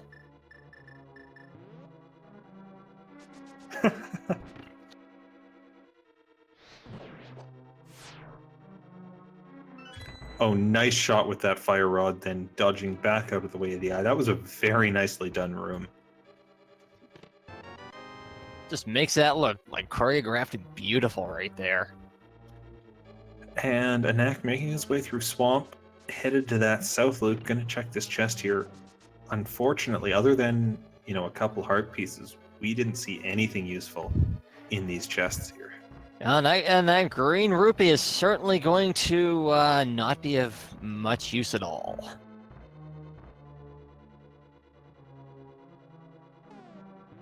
Sure, I'd rather take that rupee and huck it at an enemy or a boss or something.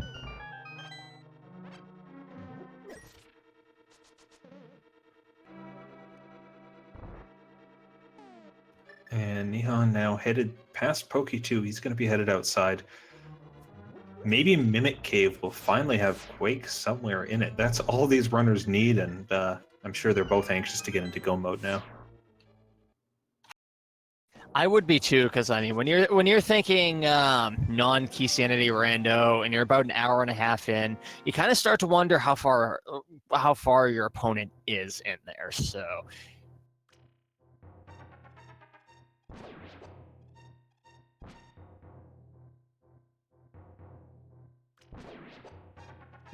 Nice Mimic Cave strats right there. Yeah, stand still, grab that ledge, and you can pretend you're moving all around. And while the Mimics actually move around, you can bring them right where you want them.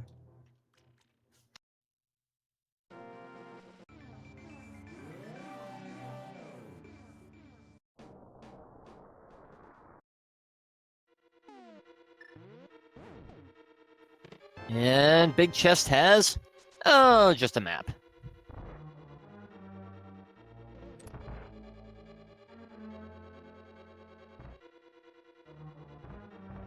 So the odds of Quake being in Turtle Rock getting slimmer and slimmer as this dungeon goes on.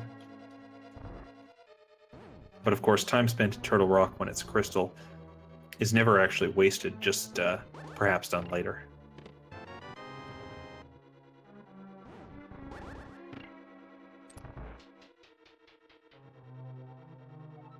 And then, of course, even if Turtle Rock is found, we are getting to that point where thinking about Ganon's Tower being a big equalizer too, so it's definitely not out of the running once they get in the go mode either.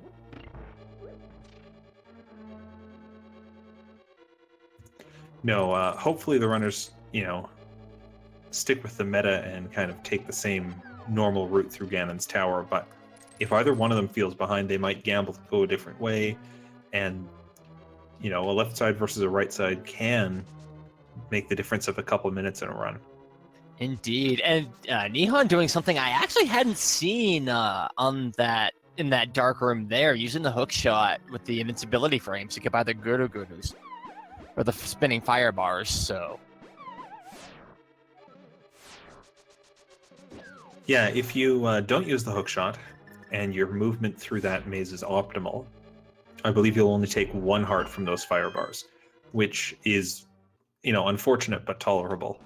If your movement's off by a bit, then you get out of sync with those spinning bars, and you can end up taking 3 or more hearts of damage. At that point, it's definitely worth the time to menu to hook shot and use those iframes.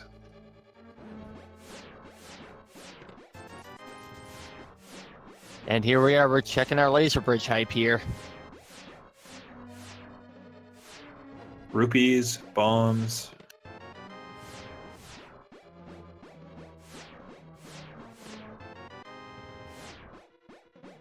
No sigh of relief here.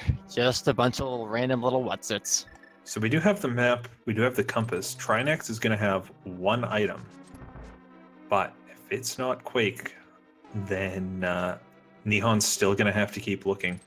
And it's might start eating away at him. On the one hand, another crystal dungeon will be done, so that's out of the way. On the other hand, yeah, that's definitely going to be eating on him. I'm sure it's going to be as bad as he's going to be missing a leg at this point, but... And Anak has cleared out all those chests in Swamp Palace that aren't worth anything. He's made his way back to Argus. This fight goes pretty cleanly with Tempered Sword. In fact, that second slash he's doing isn't even required. These puffs go down with one slash. He's got that now. Look at it go. as Tiger demolishes that first head of Argus. I'm sorry, Trinex. And the second one gets some ice on the floor. And Anak looking to use... Oh, nope, now he's got the bow out.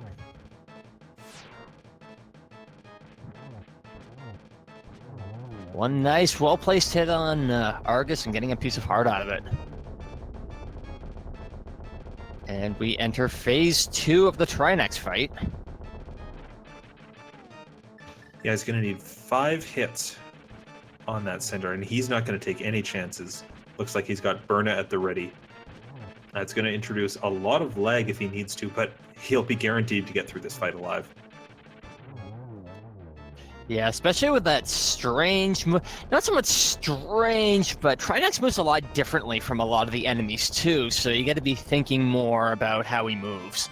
There's Definitely. our book. He doesn't need it. Ooh. That does open up the Bombos and Ether medallion tablet, so it could be a confused tablet. Yeah, I think Nihon's probably going to head straight west from here and check that Bombos tablet while he's... or Ether tablet, rather, while he's up on the mountain.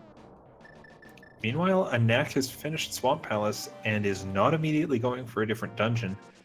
Looks like he might be doing some overworld checks. Again, if he finds Quake here, that could be a huge equalizer.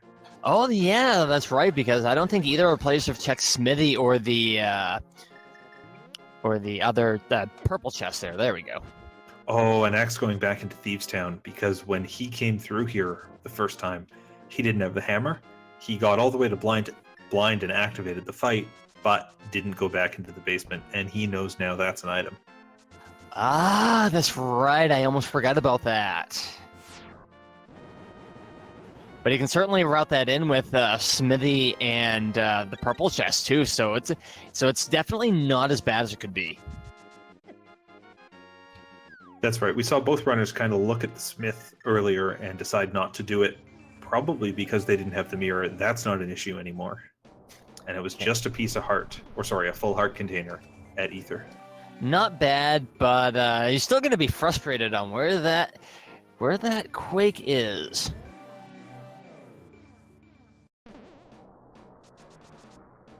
You know, wouldn't it be a hoot if it was vanilla catfish? No, I like these runners. I mean, yeah, that'd be pretty funny.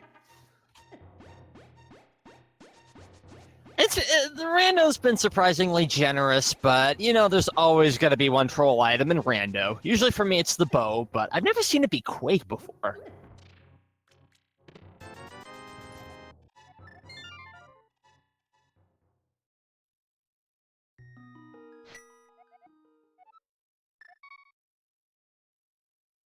And Anak getting the heck out of dodge there and checking that, get that item and out of here.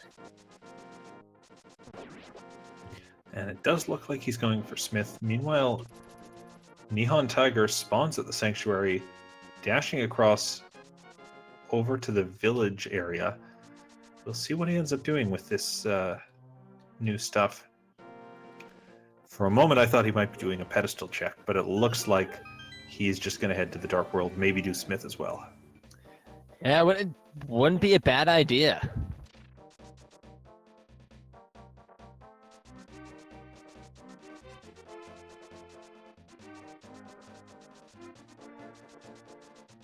And that going all the way back, you don't actually have to do that with this. So you can just like leave the house and then go right back in. But I don't know if Anak realized that one. Yeah, in the it's just a heart container there. In the vanilla game, or in the no major glitches non-randomized run, you do have to have a screen transition before you can get the Smiths.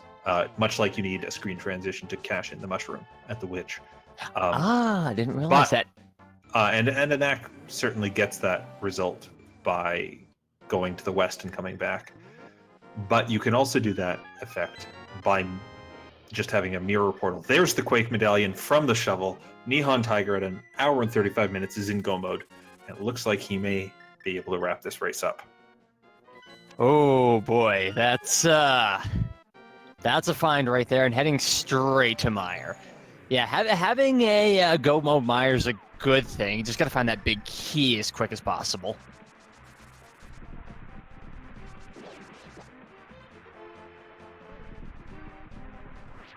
And Anak checking out those peg caves. Or just one peg cave, excuse me.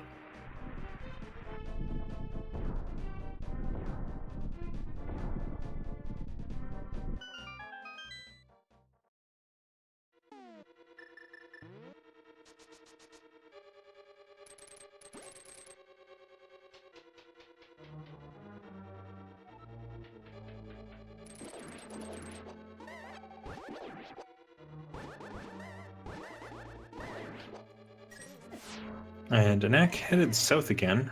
We might be seeing him head down to the Circle of Bushes cave just south of the Haunted Grove, do a mirror check there. Unfortunately for him, we know that at this point, the play for Quake Medallion is into Turtle Rock for that shovel, which is just not what you want to see. It's in the Chomp's room, and then you have to clear the full dungeon before checking if that worked out for you. Yes, it's just thinking about it route-wise, it's not a gamble you really want to take, but it looked like Anak may be doing that, though. He may have realized that Turtle Rock might be a better play after all. I mean, it's at this point, it's Turtle Rock or Overworld or Ice Palace. And the Overworld locations, there's a lot of them, but they're really spread out. And Ice Palace only has 3 items, and it's only a pendant. So Turtle Rock does make sense, and it is going to pay off, but it just might not be enough in time.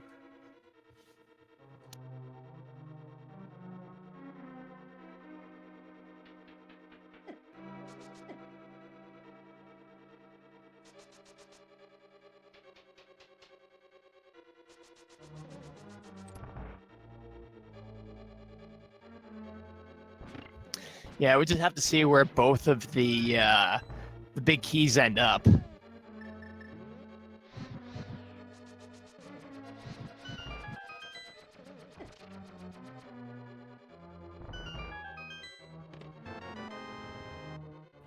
And it's just a compass there. I think NihonTiger's done his homework here. And he knows that if the big key is on the left side of Misery Mire, then there also has to be a small key on the left side of Misery Mire. There's the big key for him in the big room. And that's just due to some tricky key logic to make sure that you can never lock yourself out of the game. But the effect of that is NihonTiger saw that there wasn't a small key on the left side and knew immediately, hang on, the big key can't be over here. So he's done his homework, and I really appreciate that level of thought going into things. Yeah, and the other thing is, too, you never want to have vanilla big key in that, and you never want to have that vanilla big key because that eats up a lot of time.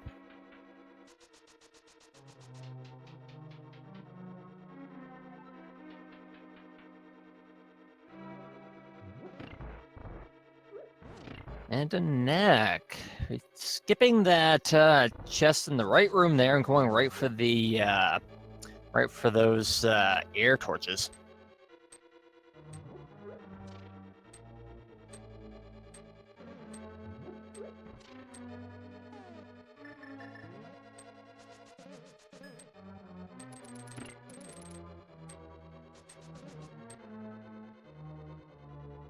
So he is getting a bit low on health at this point. I wouldn't be surprised to see him switch to powder, get some fairies back. But fortunately, I look at his items. He's got the bow and the silver arrows. This Vitreous fight goes from being challenging to being just a treat to watch. A more exciting version of Clear Eyes, so to speak.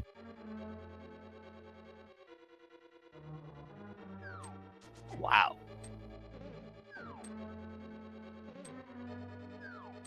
Ooh, unfortunately, that anti-fairy getting him, stealing away some of his magic even. But, you know, he's got 9 hearts, red mail. This should not be a challenging fight for him. Yeah. In worst case scenario, he's got a fairy in a bottle. Yeah, and you don't really need magic for Vitreous, so it's not really that big of a deal.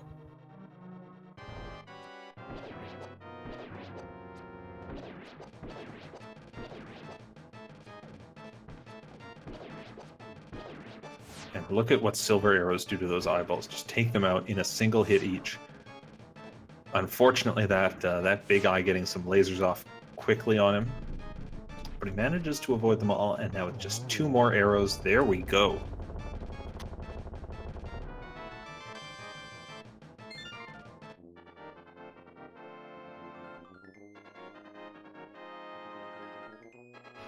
Anak having a bit of trouble in this chomp room. Gonna switch to Burna so he can be sure of just walking past that chomp.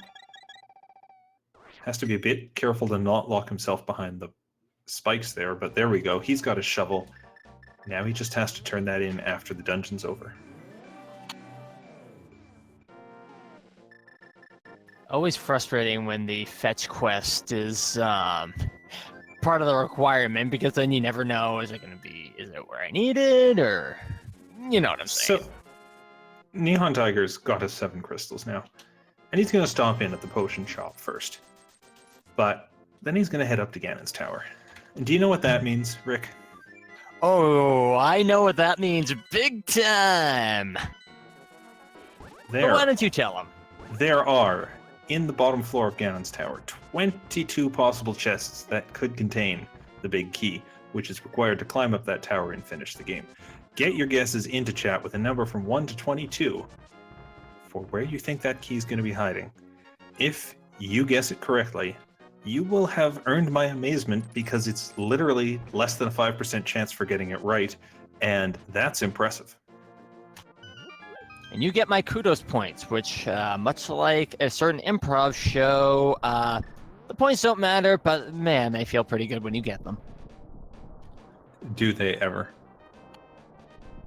So I always guess chest number 14, which by the conventional routing is Bob's chest, that glitched little anti-fairy.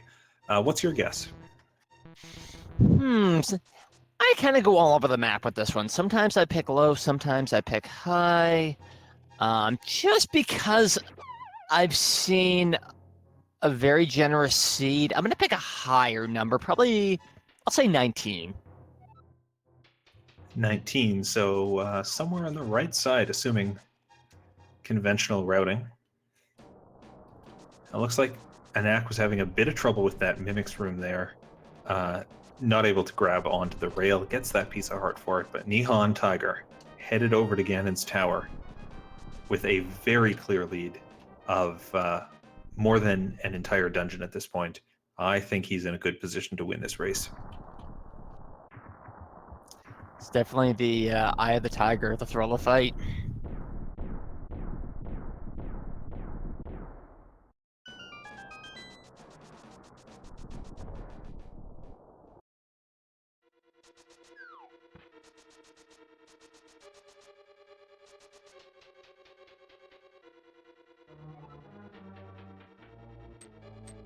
And first 2 chests on the right side have a small key and 20 rupees. Now it looks like NihonTiger is going to go right side first off here. A common thing we see some runners do when they have that small key in the very first room, they just say, hang on, it's possible for me to go right, I'm going to try that first. I don't blame him, especially where he's got a sizable lead here, so I wonder how he's feeling about it. I'll have to ask him later. If I had to guess, I expect that he's probably a bit antsy about the time he found the hammer. He's probably a bit antsy about that time he didn't go into Turtle Rock when he was up on the mountain, and maybe a bit worried about his swamp play. Fortunately, although those were perhaps inefficiencies, they haven't really hurt him. And of course, his play after picking up the hammer was pretty direct on the rest of the routes. So he might be a bit worried, but it belies the fact that he's got a nice lead here.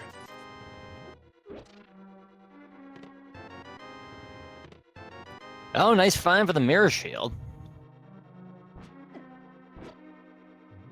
And running around these beetles, he's doing the right thing. He's opening that top left chest last so that the holes don't appear till he's done with the room. But first 6 chests not giving anything.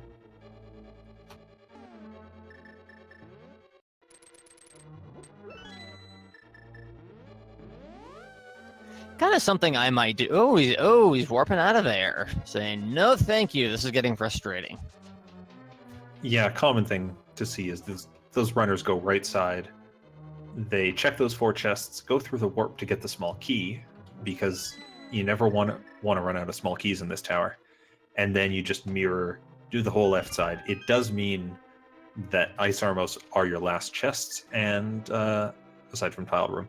And a lot of runners are okay with not doing ice armos, as long as they can. Certainly can't blame them, because that is a sizable amount of time. There it is. I believe that was number 8. That's correct. If you guessed chest number 8 in chat, well done.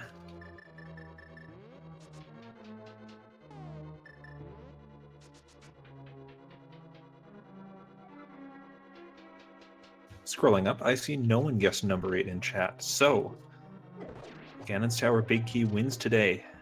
Folks, tune in next week. Oh, of course, 9. 9 is the chest number due to the torch that we forget about.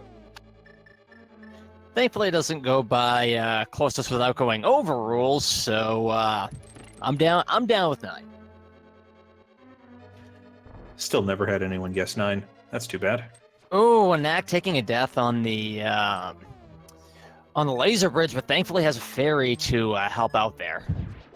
Oh, that's fortunate. And he did use that that little safety escape door.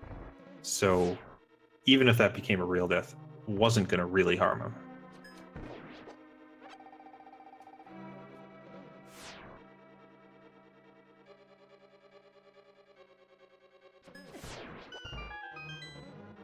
Take a deep breath, Anak. You got this.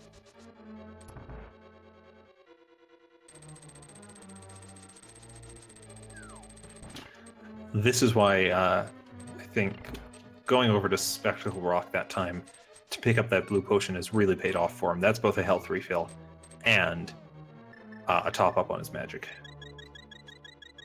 Indeed, yeah, because it's always good to have the blue potion handy, just for any situation. And NihonTiger also drinks that red potion so he can feel safe taking some damage there. I like how he just drops into the hole, gets the iframes, and then he can charge across the bridge without worrying. Clever. I'm really seeing a lot of clever maneuvering from Nihon. That's been some pretty sweet moves there. Yeah, and using that potion to make sure he gets through the room, he feels confident, it looks like, that he can just skip the fairy room, which, you know, is doable, but definitely takes some time that you don't want to spend if you think you're behind.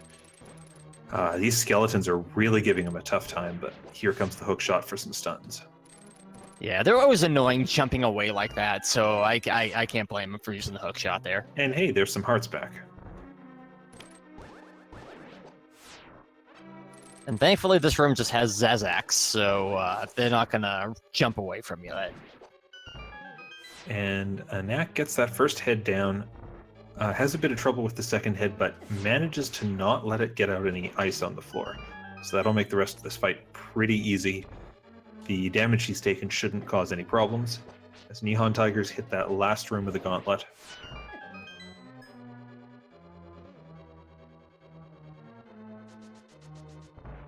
It is worth pointing out that our tracker has noticed Anak's still running around on that blue mail. He never dipped into desert to get that red mail upgrade, and at this rate, probably will not. And Nak really frustrated with Trinex, though. You know, can't blame him for the extra slashes at the end.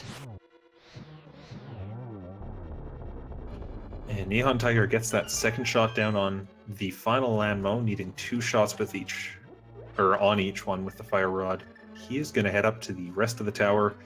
I think many would say the easier part of the tower, with fewer random movements from enemies. Definitely, and with the Cane of Samaria, it's always really easy to clear out those rooms with Wizrobes, so that's always helpful. Oh, and it looks like Anak's going to flute away, not check that ether tablet with the book. Fortunately, that's not going to come back to bite him.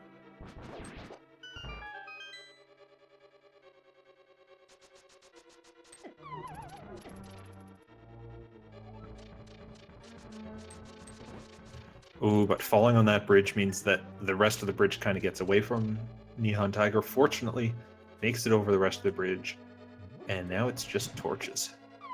Kind of funny that that's the only place with the collapsing path that actually has safety rails in it.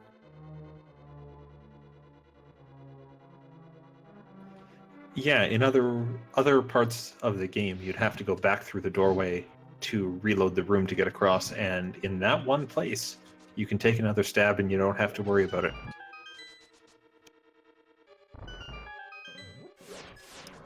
And Nihon dancing around the fire bar there. I'm kind of wondering if Nihon does dance, because he's been showing off some great moves here. He certainly has. So, despite Anak not doing the Ether Tablet, he is headed down to the Bombos area, and we'll see what that gives him. Unfortunately, we know it's not Quake, but he's enough in the area that we might see him go to the digging spot anyways. It would definitely be a good route check, even if, you know, Quake wasn't there. So, just a piece of heart for him. Probably getting a little frustrated. Definitely a little more than a little frustrated at this point. But I think once he finds Quake, it's going to be worth it for him. Oh no, he's not. He's going away. Oh wait. Oh, maybe no. This is he's good. going the right way. This is good for Anak, but it's not going to be enough. NihonTiger's made his way all the way up to Moldorm 2. There's one spin attack. Just needs another slash or a spin. Ooh, that was close. Ooh, gets off a poke, which puts Moldorm into turbo mode. That's going to make this harrowing for him. Letting the worm run away from him, probably a great idea. There's the last hit, as Anak picks up that Quake and enters go mode. Validation chest check.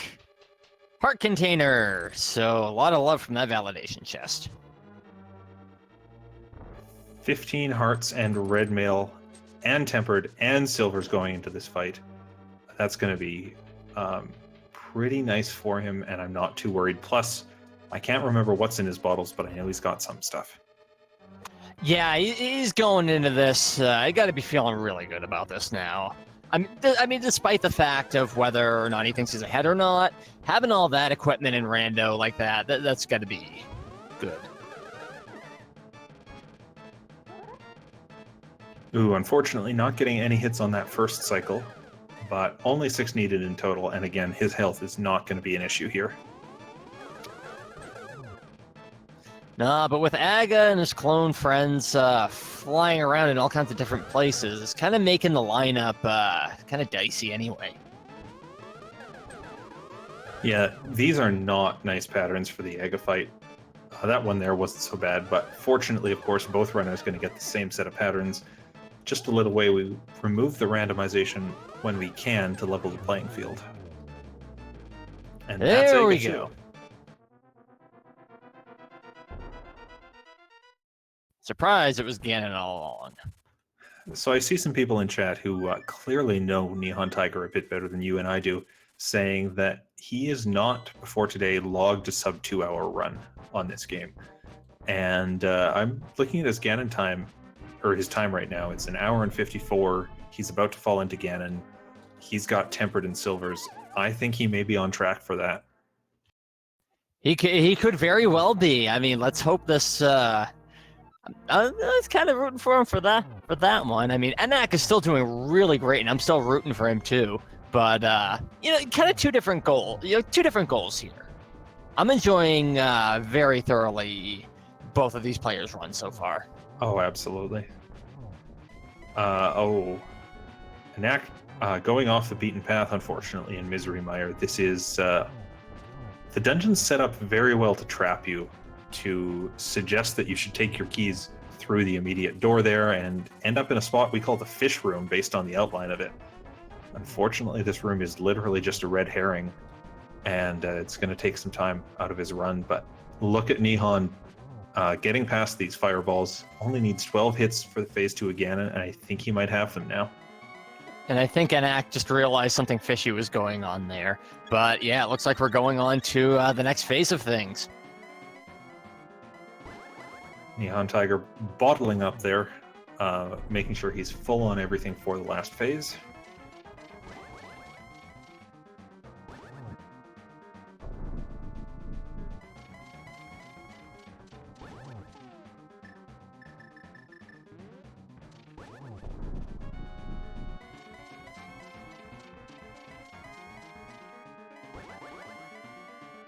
interesting effect of going up to the fish room is that Anak doesn't need to open that door on the left to have the crystals flipped, which means he's now got his big key.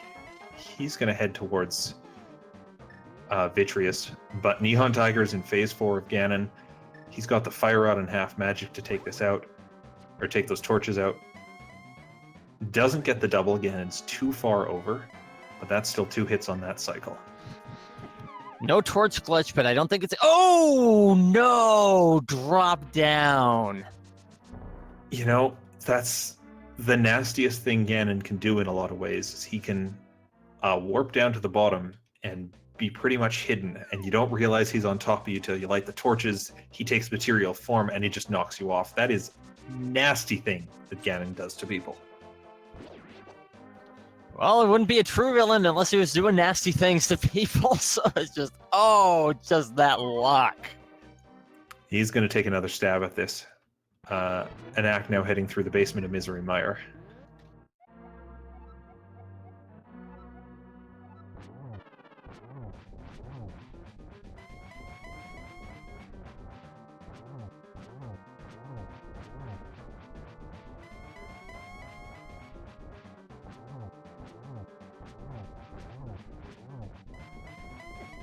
And that'll be 12 hits on the first phase. That Trident catches him, but NihonTiger is going to enter second phase again, and right here, 12 hits again required. I'm sure some of those hits are going to be frustration slashes, that's for sure. Unfortunately, frustration not adding anything to the damage, but, cathartic. So NihonTiger then turns on the Cane of Burna, making sure that he can get those 12 hits off without taking any damage. My hope for him is just that he's got enough magic to finish this fight, or has another potion. And I can't recall how many he's got at this point. Yeah, he's going to want to activate that torch glitch this time around and make sure that he's saving on the magic as well. Yeah, he's definitely trying to play it safe at this point, but he's down to 2 hearts. I hope he's got a red potion. As Anak's made it to that Misery Mire Vitreous fight, Silver Arrows cleans it up. And NihonTiger using that fairy, I think that's his last bottle. This is gonna be tight here. And meanwhile, Anak... That's the bad part. Yes. Anak getting that last crystal, so he's gonna be making his way toward Ganon's tower.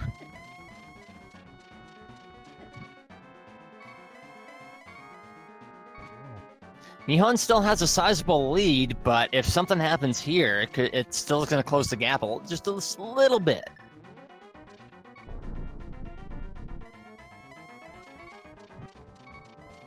Oh, that fire bat narrowly missing him. Very tight, down to 1 heart in this Ganon fight. Oh, this is going to be nerve-wracking for Nihon right here. Don't get too nervous. Oh! I'm sorry to see that.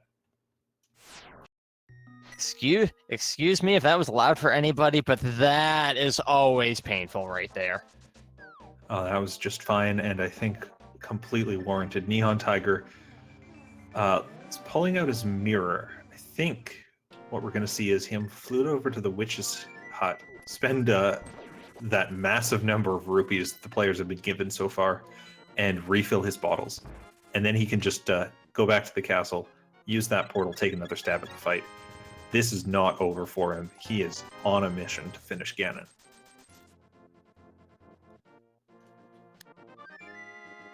Absolutely. Unfortunately, it's not going to be the sub 2 hours we were all rooting for, but, 2 hours is still a very, very respectable time. I mean, it's not over, but hey, still, that's still very respectable.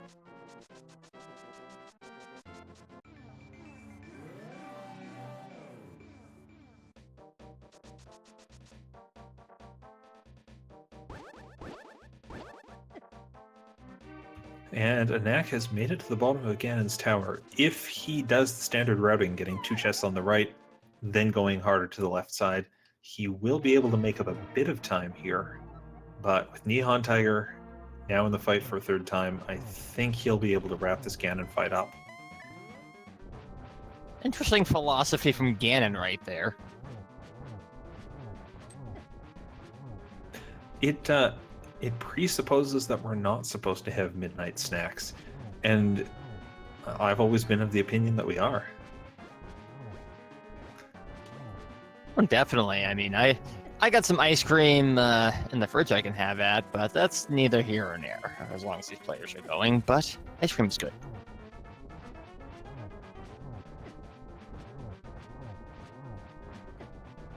And Nihon taking a couple hits from the fire bats. He's got to be a bit careful here. Switch to potion right now, please. Oh. Oh, good thing, too. He got hit by that bat there. That would have been ugly. Yeah, fortunately, potions are one of those things. You can use them the frame that your pause menu goes away. So you can just sit there hammering the button to use it, unlike, say, the cape, which puts a bit of a delay before you can activate it.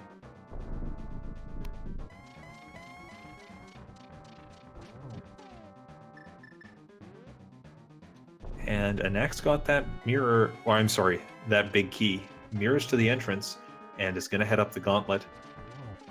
NihonTiger getting that early first hit off on Ganon.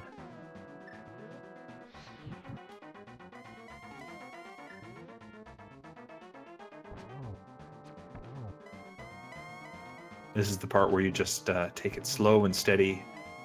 Maybe take an extra cycle if you need to, but make sure you can safely get those hits off. Another close call for Nihon there. Ganon just does not like There the we tiger. are. And there we go. He's got to be feeling good now. Yeah, that'll wrap up his Ganon fight for him. As soon as he walks through that door, we're going to say that NihonTiger has won this race with an official time of 2 hours, 2 minutes, and 52 seconds.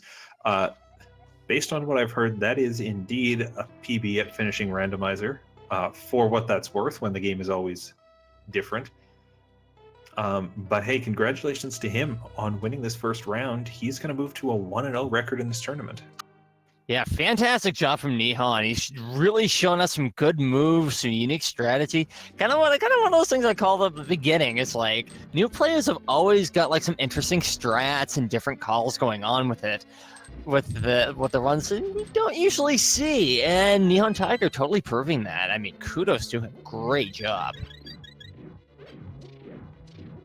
Yeah, and we'll see if he wants to join us in voice for a bit of an interview about that seed. Meanwhile, on the other side, Anak went into that fairy room, refilled there, and is headed up into the gauntlet.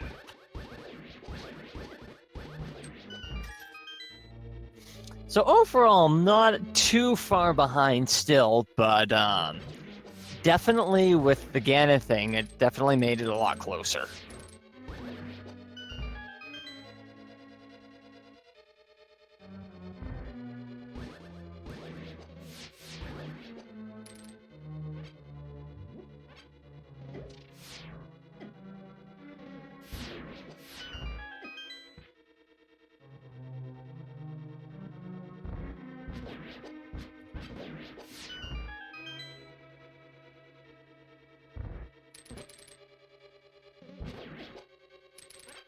And Nak making some short work. Ice rooms are always so annoying.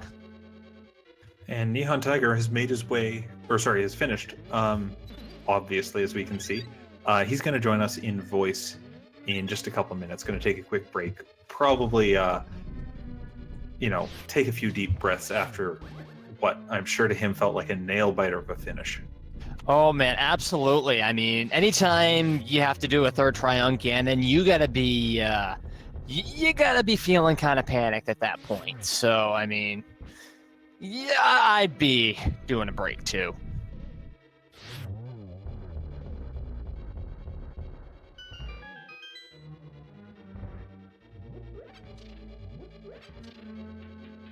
And Anak has taken out Moldorm 2, or Lanmo 2. My bosses are all mixed up today.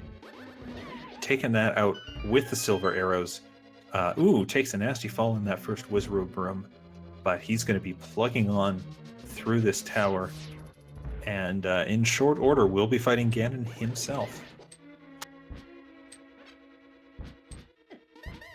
But we are joined here right now by NihonTiger, who's just won his first match of the tournament. Congratulations. Oh, thank you. Oh my god. Bit nervous at this point? I call that sigh of relief, man. How you feeling right now? I don't even know where to begin. I thought I'd blown it so many times during this run. I did not play as well as I could have. I know I left a lot on the table and had some things with my routing. That Ganon fight, oh my god, I thought I blew it then. I spent most of the race thinking I was behind until I get to about the 5th floor of Gauntlet, and I realized that my opponent here hasn't done, and I'm like, okay, maybe I'm still in this. Yeah, you ended up being, I'd say, ahead for probably about the second half of the race. Finding that hammer was what put you ahead. Is that the thing that made you think you were behind? Actually, yes. The hammer, I think it was the hammer and the flute. I found them both. I'm like, I find the hammer. I'm like, okay, well, he's probably already gone and cleared out Skull Woods because you had really early access for that. And I was debating it. I chose to do Thieves Town because it was a crystal. And oh man, I got that, and I was like, well, I'm probably a couple minutes behind. And I played around some more and found the flute, and I'm like, well, now I'm really behind. So after that, it was just, okay, just do what you can, keep going, just if you're 10 minutes behind, you're 10 minutes behind. If you're 10 minutes ahead, you're 10 minutes ahead. You can't really gain a whole lot at that point, but you can lose a lot, so just play smart and keep going. Well, you certainly did that, and of course, the nice thing about the flute being where it was, but also the frustrating thing, was that it was effectively locked behind the hammer. So you ended up beelining for that flute as soon as you got your hammer, and it didn't work out too badly for you.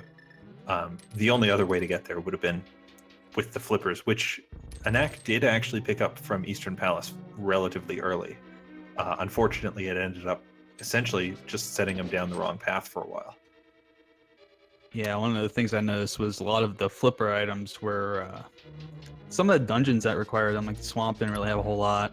And I was just kind of looking around, and obviously Zora was a life lesson again. Big whoop, big surprise, he always is. But it was kind of a situation where I took some gambles as far as like Hobo not having anything, and just kind of prayed that he didn't have the Quake medallion there. So when I found that, I felt a lot better. Yeah, how about that Turtle Rock with an early shovel that led to your Go Mode item, but you couldn't check it until you had finished that dungeon?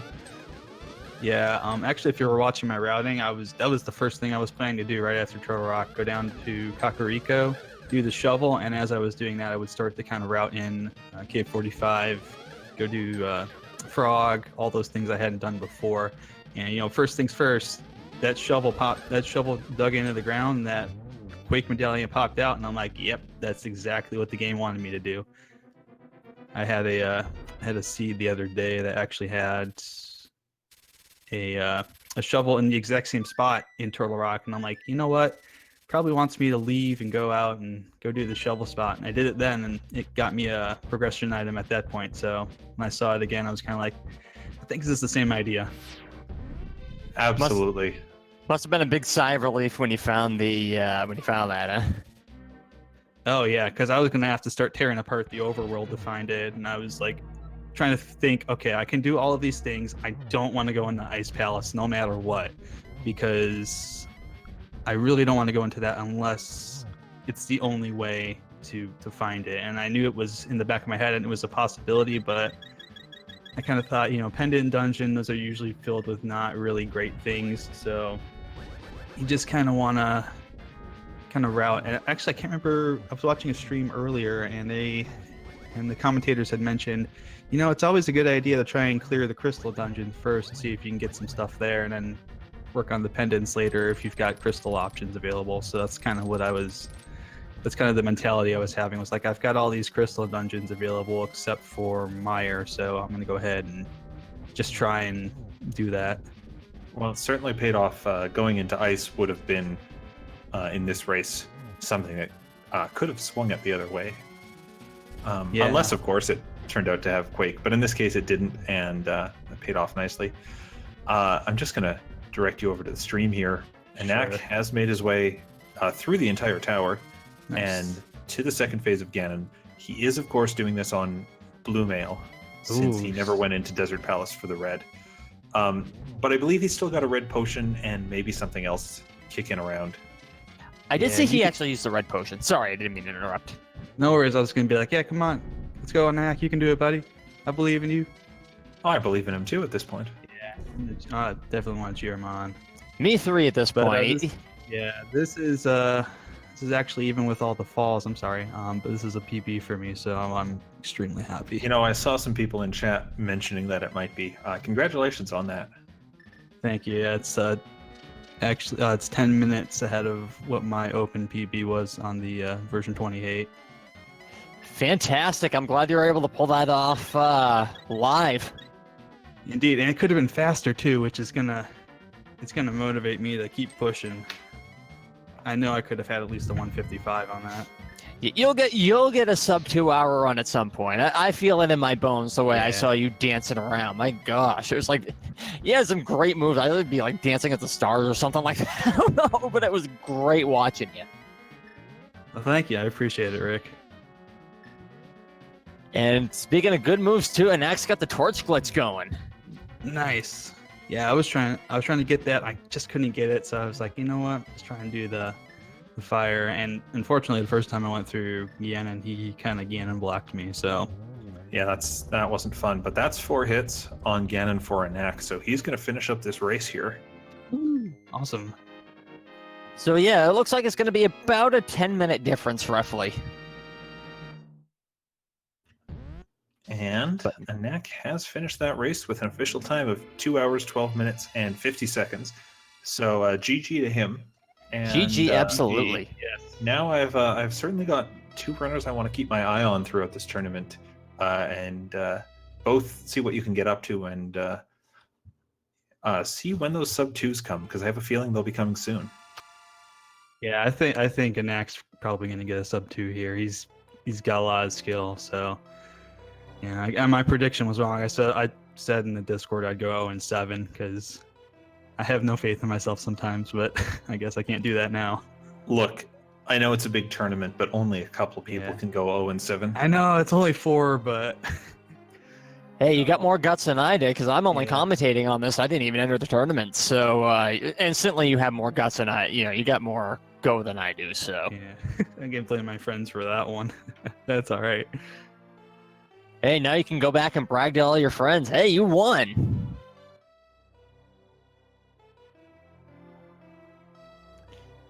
And we are joined by Anak here as well.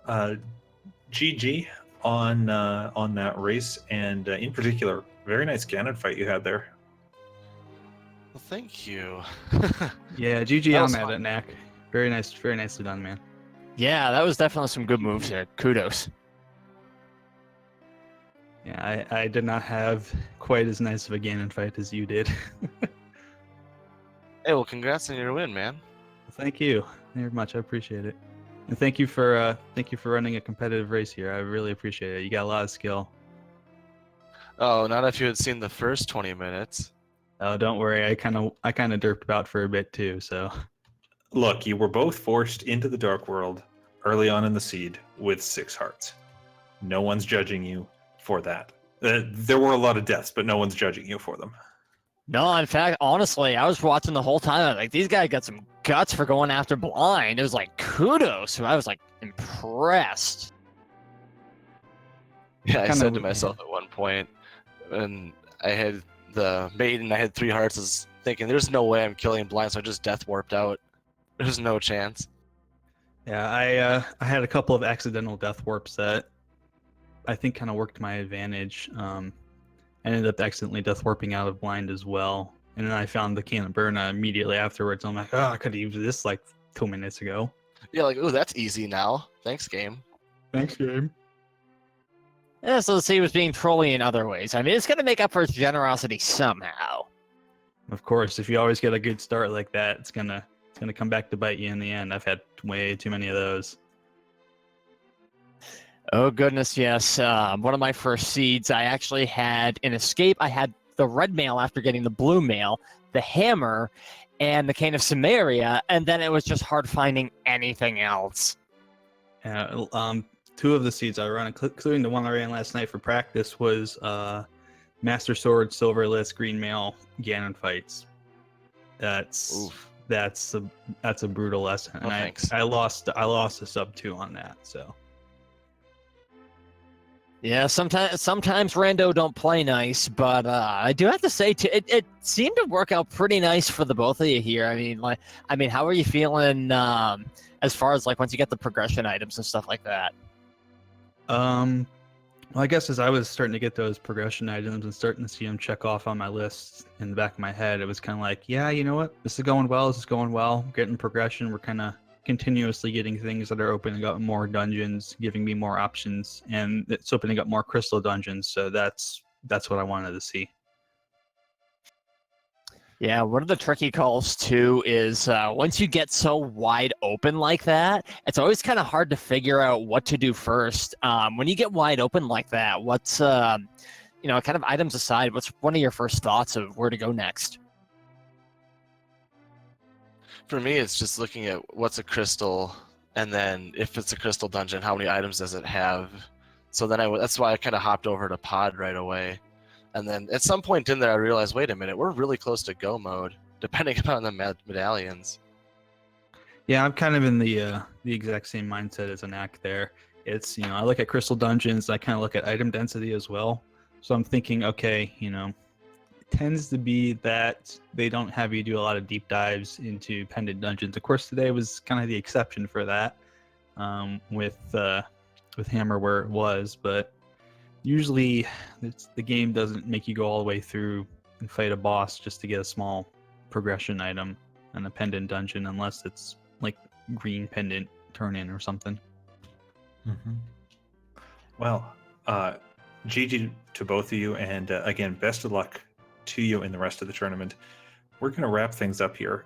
If you want more Link to the Past randomizer right now, it's everywhere. In particular, Speed Gaming 4, 5, and ALTTP Randomizer 2 are running matches right now. And at midnight Eastern Time, we're going to have a match on Speed Gaming. So there's plenty to go and watch if you're into more randomizer. And if you're here, I bet you are.